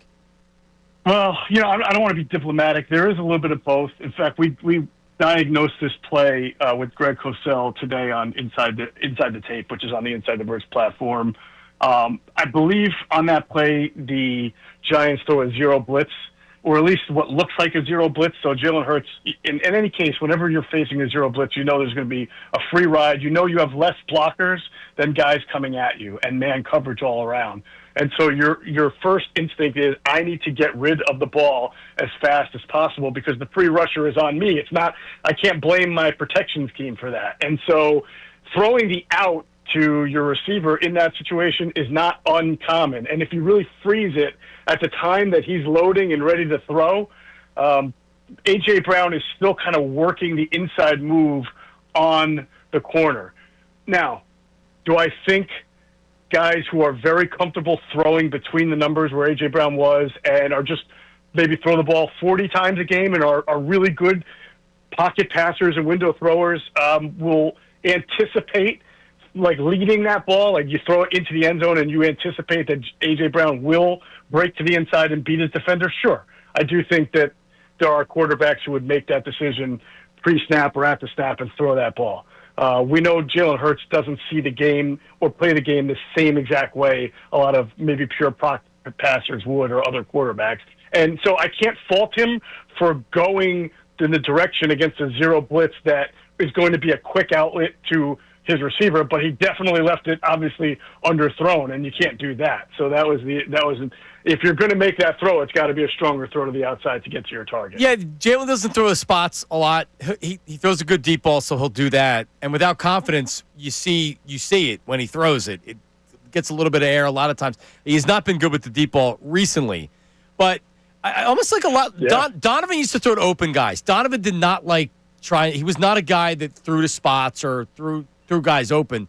And I see a lot of the same thing with Jalen.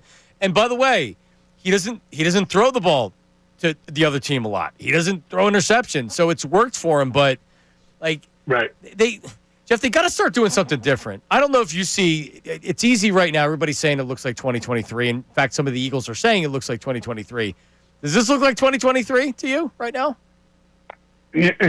I'm reluctant to, although I can definitely see the parallels. I mean, that was basically because of the defense that was, had two different coordinators, and Sean Desai gets stripped of his play calling, and they were playing guys on defense that didn't really belong as starters, whether it was Morrow or Zach Cunningham or Justin. What was his name? Justin Evans. I mean, they were playing Bradley Roby. They were going through some real old timers on that defense, and this defense has some issues at corner for sure. And we just talked about the defensive front, but I still think it's got a lot more natural talent, both in the front end and the back end, to be better than 2023. And I think the question the answer to your question on offense, do they need to do something different or do something better? And the answer is yes. I understand why Lane Johnson said predictability is a problem, but if we're being very fair, last year the Eagles were the most predictable team in the NFL. They ran it more on first down than any other team in the league, and I think it wasn't even close. So and their running game, there's only so many things you're going to do for your running game. What they do is they run inside zone, they run duo, they run a lot of stuff between the tackles because that is the strength of their offensive line and their massiveness, right? So I can't blame predictability. I have to blame execution, the injuries up front that we've talked about. They're not the same. But the answer, John, might be that they do have to be a little bit more creative and innovative because what they ordinarily do very well hasn't been working for them. So I don't think the issue was like they're running the same plays. I think the issue is they're not the same personnel trying to run those plays. And by the way, Kevin Patullo doesn't design the runs. That's Jeff Stoutland's job. So if everybody's on this is Kevin Patullo's fault, they're not really thinking about who is the designer of the run game. And I'm not throwing Stoutland under the bus. I'm just making the differentiation there. I think as a staff, they definitely have to get back to running the ball on first down, first and second, making easier third downs for them. They have more combined third and longs than they have third and short and third and medium. Think about that. Combined, they have been in third and long. If you take third and short, third and medium, and combine them, they've still been in third and long more. That means to me it's an execution on first and second down, and this is always going to be a run team. They have to figure that out. All right, well, I'm blaming Stoutland. That's it. Get him out of town, Jeff. I want Stoutland out. The hell is Stoutland you? He's gone. It's what have you done for me lately, right? Good stuff, man. Listen, Inside the Birds, a ton of content on there. I'm looking at it right now. Check it out, Jeff Mosher. Thanks, Jeff. All right, Johnny. Take care. See ya. There he is, Jeff Mosher. Yep, Stoutland. I want him out. Out. NFL, not for long, man. You can't run the ball, and it's Stoutland. I don't care. Stoutland, you close it. Left guard's playing with one leg. I don't care. It is weird, and that's why I like having Jeff on. That you have veteran players that are missing blocks, that are missing assignments. So what is that? What is going on? It's like everybody's freaking out at the same time on the team. Yeah, I don't know. You know what they need? They need Herb in there. Herb to Northeast Philly. He doesn't want one fullback on the field. He wants two on the field at the same time. He wants two running backs, two fullbacks, and an end. Not even a tight end, an end. Number 77's reported eligible. Yeah, exactly right. That's the offense Herb would run, and they should think about it. 610-632-0975. Kevin Patullo spoke. Oh, yeah. What did he say? And try to name our Captain Obvious quote of the week. Do we have a sponsor for that yet? Not yet, but if Kevin Patullo keeps giving us these quotes, we will. Captain Obvious coming up next. Middays with Marks, 97.5 The Fanatic.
All right, we're back.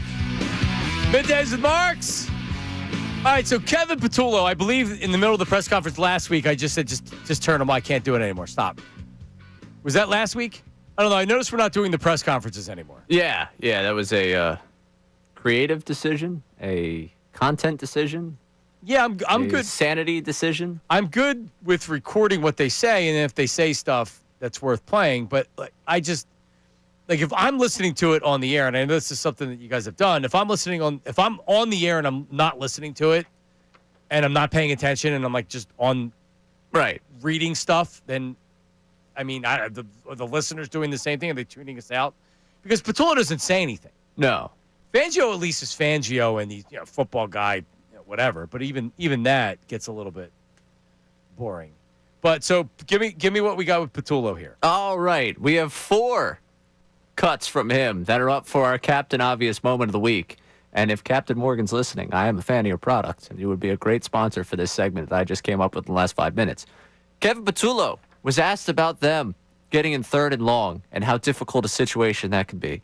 You know, when you're in phase and we're on schedule, we're able to do that. But when you're not, it gets a little tricky, right? Because now the defense has got a different mindset. They give you more exotic things. It's not a advantageous look for the offense to just sit there and say, hey, we can do 10 different things. You know, now we're in a weird spot to where it's like, okay, we can only do a few things. They know it. So now we got to adjust a little bit. So I think that's kind of what we got to take a step forward and just keep putting the pressure on the defense and be physical with them.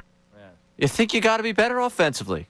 Good job. And be more physical with the defense. Yes. Well, that's okay, because next up, he's asked about running the ball more. I would like to increase it, obviously. And some of that, like we talked about a week ago, is those kind of RPOs that we kind of run where sometimes the run's called and, the ball gets pulled and thrown, and they've been successful. But, yes, we need to continue to grow in that area. Now, see, I actually like this guy because he could be a total D, and he's not.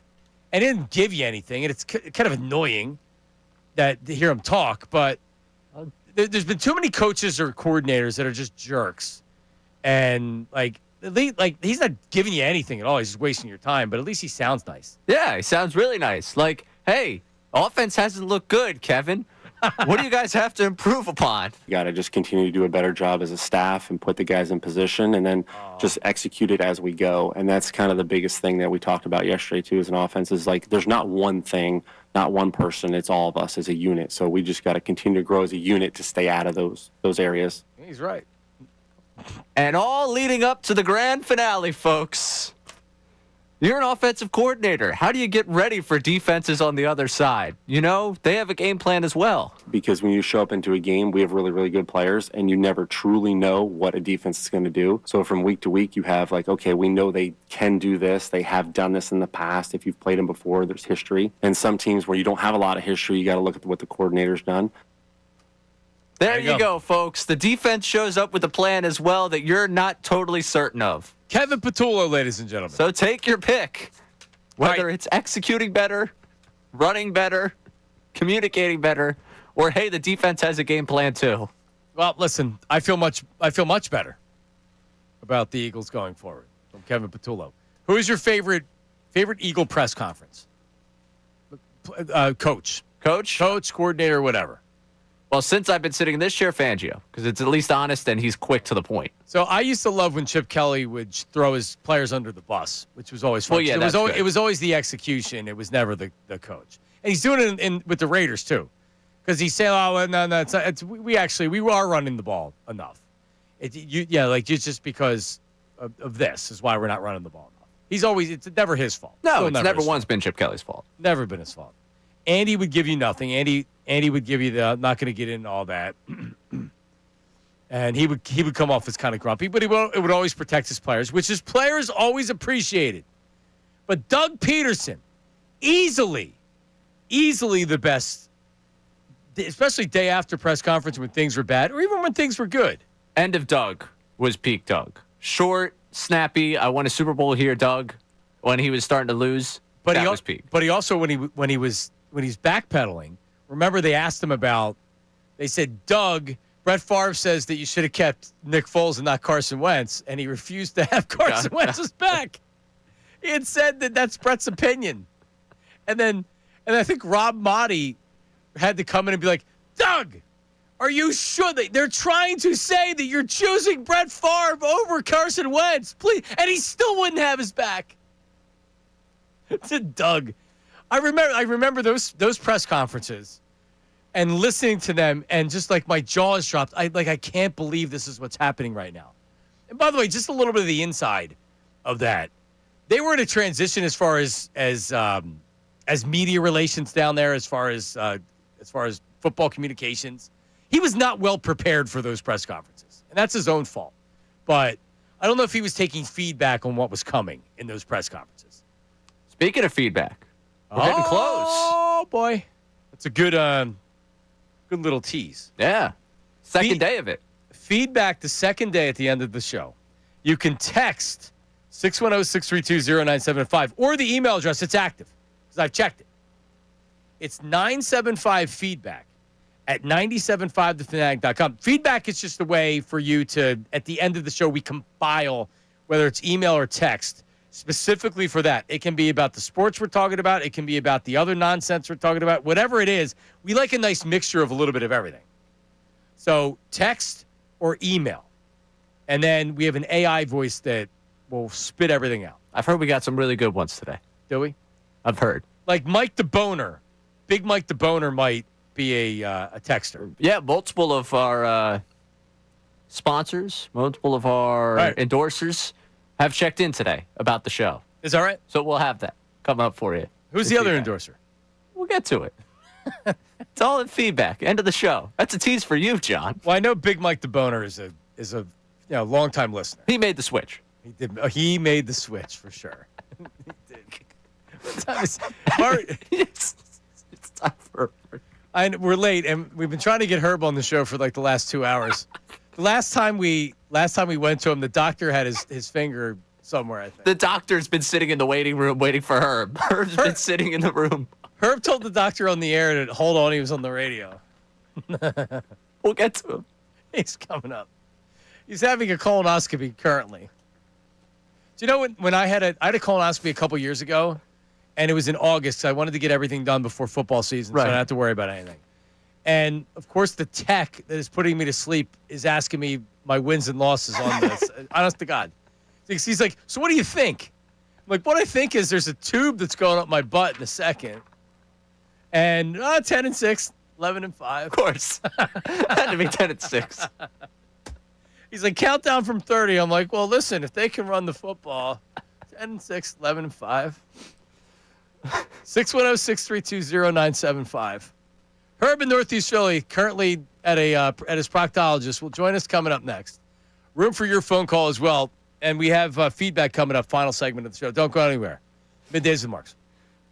Now on 97.5 The Fanatic Sports Update. I don't know if I'm going to be able to get through this entire update, but I'm right done with this Fanatic Sports Update. What's not funny at all, is what's happened with the Eagles over the last week. They lose to the Giants 34-17 Thursday Night Football.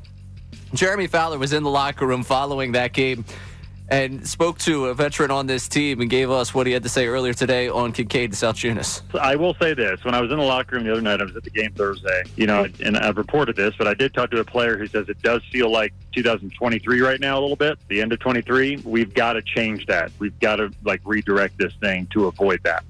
Certainly something they have to look to do after back-to-back losses. Now 4-2 on the season, preparing for the Vikings on Sunday in Minnesota. We had Jeff Mosher on earlier in the show. You can catch that conversation one more time on our website, 975thefanatic.com. Also today, the Phillies offseason conversation has begun because the offseason well underway. Rob Thompson will be back as manager. He and Dave Dombrowski meet with the media 11 o'clock on Thursday. We'll carry it for you live here on Middays with Marks. And the Flyers win in their home opener last night, 5-2, trying to get the mojo back for this city. This update brought to you by Mercedes-Benz. Looking for an exceptional driving experience? Experience power, precision, and intelligence of iconic Mercedes-Benz SUV at your local Mercedes-Benz dealer today. I'm Ray Dunn, your home for the best birds coverage. 97.5 The Fanatic, 97.5thefanatic.com.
All right, we're back. Feedback coming up. Herb's coming up in a second. I keep teasing the letter that I got from the mental hospital. Should I just open it? Probably, yeah. Instead of teasing it and because you're in this business, you're supposed to tease it and then put a picture of it on social media. Oh, is that what's supposed to happen? That's what they tell me. I guess it'd be smart. And by the way, I've waited so long, I've lost the letter now. Are you serious? I don't know. But luckily, while we have Herb, who it's pretty close to having somebody from a mental hospital. And he joins us right now. He was at a doctor's office. We'll see where he is right now. Herb, how are you, buddy? Yeah, listen, Johnny, it wasn't a colonoscopy. I went to see the pulmonary doctor from Abington. Remember when I had the RSV a year and a half ago? Right. Remember? Well, you just had a colonoscopy not long ago, if I remember. No, I didn't. That was like a couple years ago. I don't have to. He told me to come back in 5 years. I'm clean, man. What about what would the pulmonologist say? Well, they're getting me a different mask. That's for the sleep. I got like moderate sleep apnea. Me too. So they're going to give me this one it's that a you put CPAP on your nose. It's a small CPAP on your nose. Yeah, my friend Dr. Petrellis. Okay, I'll show you the picture when I see you. Okay. I don't need a picture. ALS. He's wearing one. He's in his place at Bluebell. I went to visit him about 2 weeks ago. Yeah. He pitched with Jamie Moyer. Who is this? The doctor? The doctor, Dr. Petrellis. Your pulmonologist. Okay, gotcha. Yeah. So Herb, I have sleep apnea as well, and I wore a CPAP. Yeah. Ray, did you know this? I wore a CPAP, but it was very uncomfortable. So I actually went to my dentist, who is an expert in the industry, the Royersford dentist, and every night I wear a mouthpiece. Oh, I didn't know that. And I don't snore anymore, and I don't have sleep apnea, and it's been a life changer. Wow, Herb. Yeah, so I'll see when they bring it. I bet Herb snores like a train. You seem like a big snorer. I don't know what I do. I sleep. So listen, the information I got a few nights ago is. Hold on, do you have breaking news? Hold on, hit the breaking news sound. This ain't really breaking news. There's about breaking sports news from 97.5 The Fanatic and 97.5thefanatic.com. Herb, what do you got? There's approximately 4 or 5 teams that are interested in Zach Gallen from the Arizona Diamondbacks. Pat Gallen's brother. Pat Gallen's brother, right? Right. Well, yeah, we talked. Okay, so Bryce Harper's agent and his agent are both the same. Okay. Same agent, and he told Harper said to his agent, "Bring him here to Philly. Let's go. See if you can sign him." So we'll see what happens. There's San Diego's interested, Houston's interested, and both teams from New York are interested. Okay. So this guy's going to have a little parade all over the USA, and whoever comes up with the right money and the right deal, I know, is going to get him. He's teams are just they can't wait to throw millions of dollars at a guy with a 5 ERA. I can imagine right. it's going to be. No, he's got like about a 4 ERA. I checked his lifetime. He's 66 and 52. Okay, that's approximately 9 or 10 years. He played 1 year with the Miami team. He's been a good. He's been a good pitcher. Been with Arizona. He's had a really good career so far. Agreed. He's got a knuckle curve. Listen, he's got a knuckle curve. That's what he's got. Not too many pitchers in all baseball throw a knuckle curve, okay? Yeah, Aaron Nola throws a knuckle curve. Tyler Green. Remember Tyler Green, the former first-round pick at the Phillies? I remember Tommy Green. Yeah, Tyler Green. Oh, yeah, Tyler Green. Yeah, from Wichita. I think he played he played for that he went to college. He was Wichita State. He was Wichita State, I think. He was a good hitter, too. He was good. Good hitter. We got a lot of issues with the Eagles. and I'm not happy. And I talked about this back in the springtime, okay, that there was going to be issues in the secondary, the back seven or so. They got to get it straightened out. These guys, you got to come up and play. If I was a coach, I told Elliott Shore Parks last night, I said, you go ask Sirianni to have me come down there on the field, and I'm going to show you how it's done, how we're going to play bump and run. I don't care, okay? So hold on, hang on a second. Did Sirianni get the message that you want to come down and assist at practice? You asked Elliott Shore Parks if he got it. I would have to text him. Yeah, I told Elliott to. So what would you do if you hang on? What would you do if you got on the field and to do the coaching? I get on the field and I show them how to line up. This is the way I want you lined up with the receiver, okay?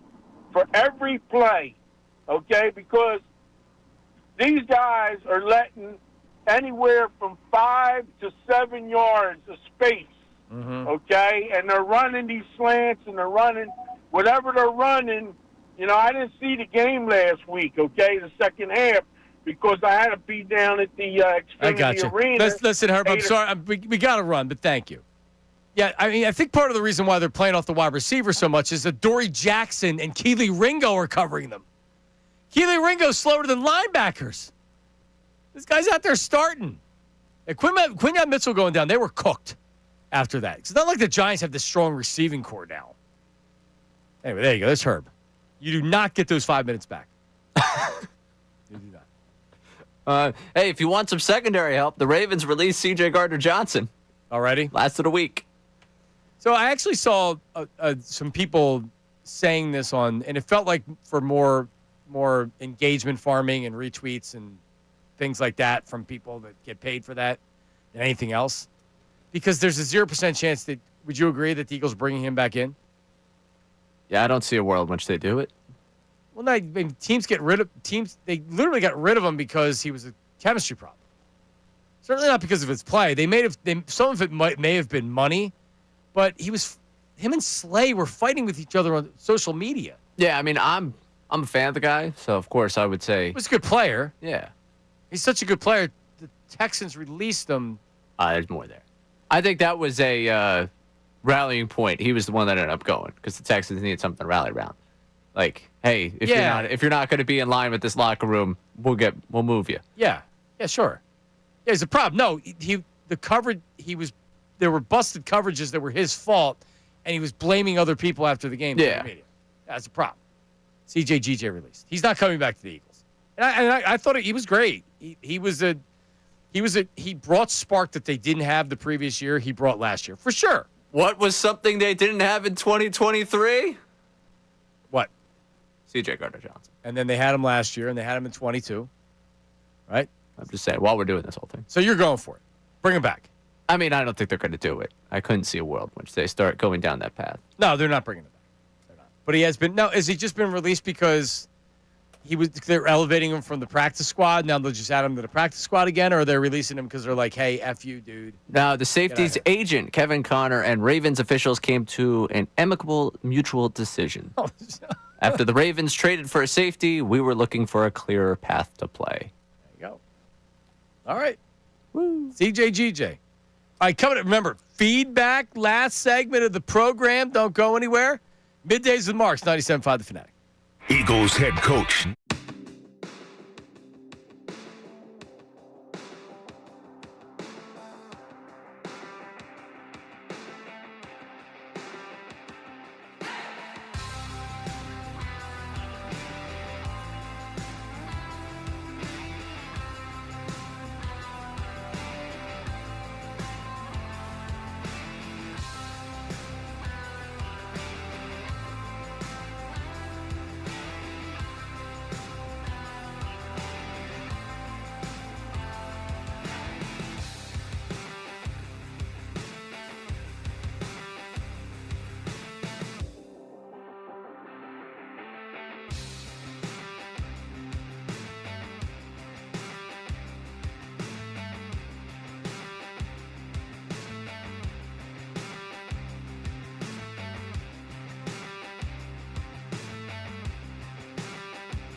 feedback coming up here in a second. Remember, you can always email me. There's a lot of ways to get a hold of me, Ray Dunn. And I just started following you on Instagram, but your professional account. 'Cause you have a private account? I do, yeah. Oh, Yeah, I mean, I had an account before I started working professionally, and I was like, business pleasure mixing thing. Yeah, it'd be nice to separate things now, but I'm, too pot committed to start a new one. Yeah, I mean, Instagram and your professional career, like you were already a professional, then Instagram came out. Yeah, like I had an Instagram and then I just stopped using it, and then I started using it again. So it was really like I had no following at all. So, yeah, but I decided I was going to leave the whole personal Instagram. Well, it's smart. It's actually smart. So I won't follow your personal account. You can. No, but do you want to? I mean, you can request. I'll accept it. You don't follow me, so actually you do. I do. I actually followed you before on the personal account. Really? Back before I, got into business and decided to make one of these. Do you follow? Industry. Do you really follow me on the personal account? Yeah. Oh, you do. Yeah. All right. Anyway, you can DM me on all the accounts. Are your DMs open, Ray? Yes, my DMs are open. Okay, DMs are open, and that's versatile. More versatile for you than me.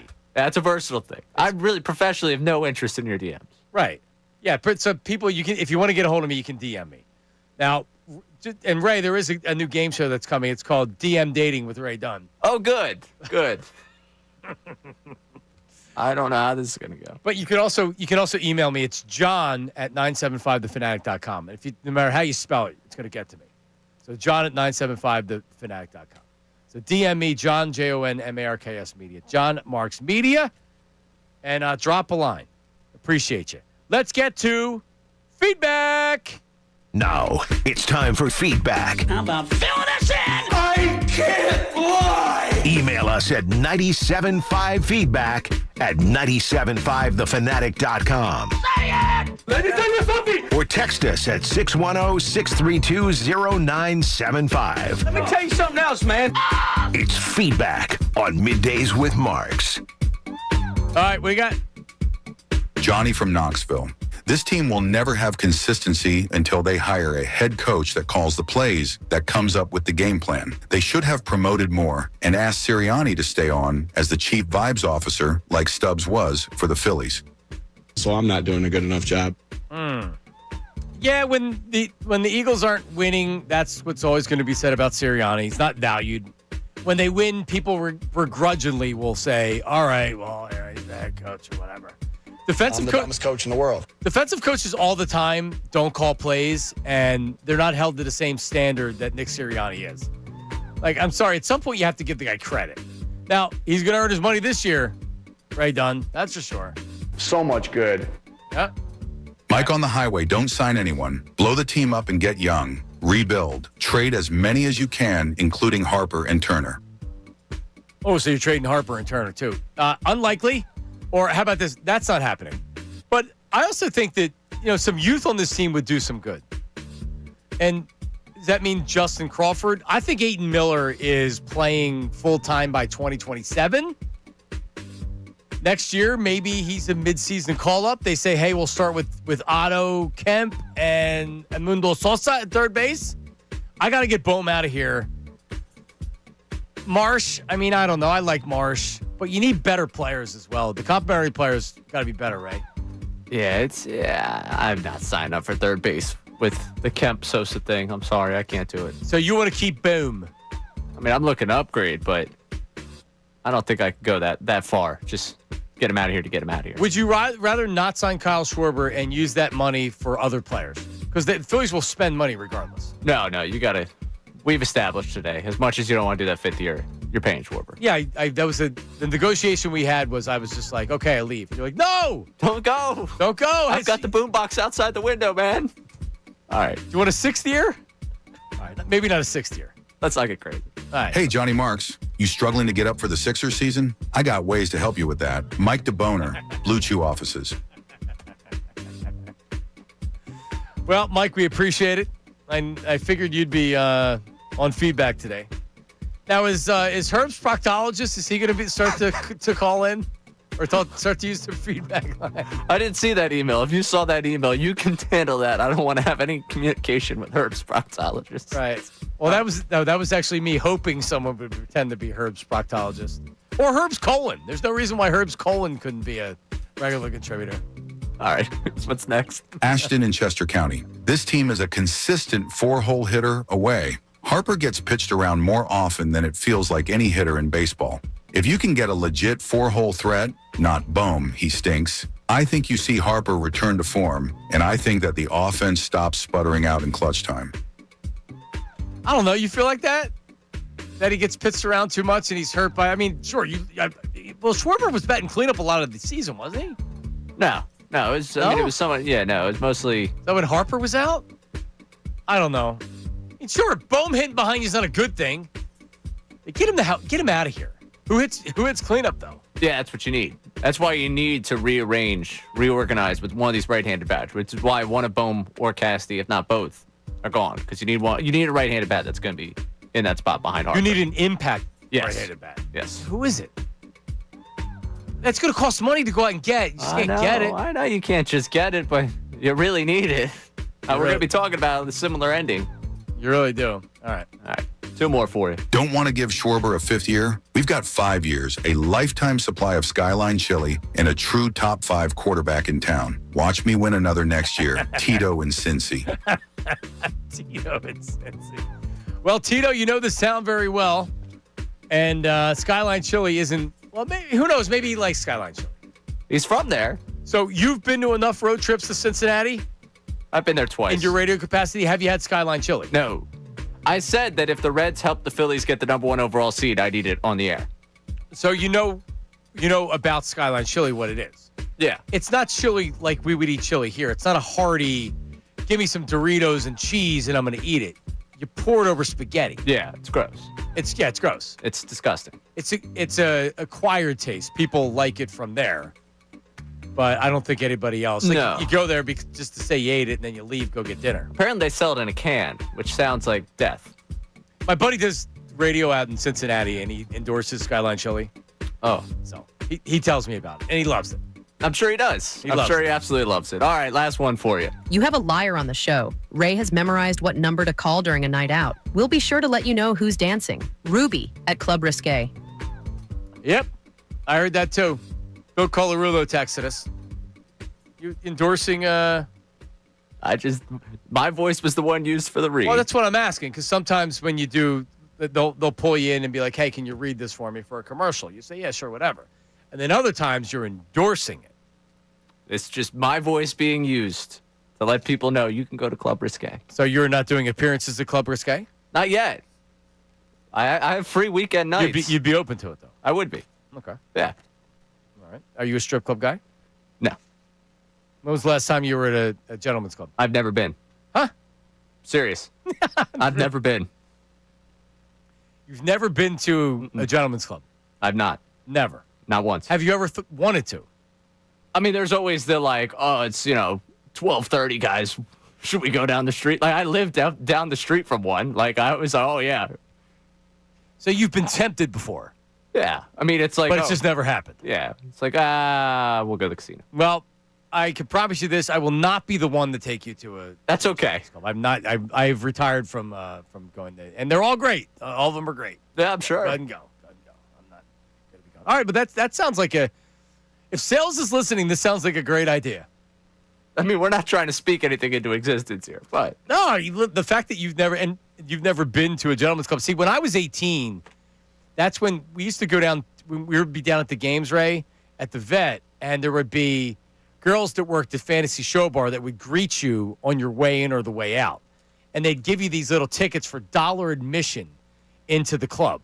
And you could be 18 because you're over in Jersey. They didn't sell booze. It's called Fantasy Show Bar. But guys my age definitely know Fantasy Show Bar. So we would be like, oh, this is the best thing. So when you're 18, it's like, wow, I can actually go. So you would go for $1. And they'd let you. So I've been in Fantasy Show Bar, I don't know how many times. 100 times in my life, probably. No, it's a Taco Bell now, so we can't go.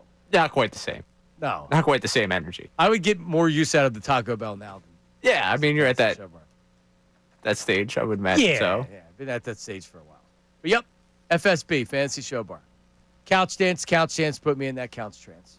There was the MC, he looked, you would have thought he was Emmitt Smith. Everybody called him Emmett. This was the mid-'90s when Emmitt Smith was big. So he was the MC, so he'd go up there and he'd say these silly things. Texas-style, Jersey Wild, things like that. All right, sales staff, let's get to Risque. Is that the commercial that you were doing? That was the commercial, yeah. Okay. Yep. Let's get Ray. A day with Ray at Club Risque. Oh, God. Bam! A day with Ray at Club Risque. Well, you can't not do it now. It's too good. Let me write it down so I don't forget. A day with Ray, Club Risque. Coming up. Oh, actually, we still have a minute before they come. Tomorrow we have Jason Martinez coming in, and I will allow the Flyers won last night. I know Bill was down there. He did.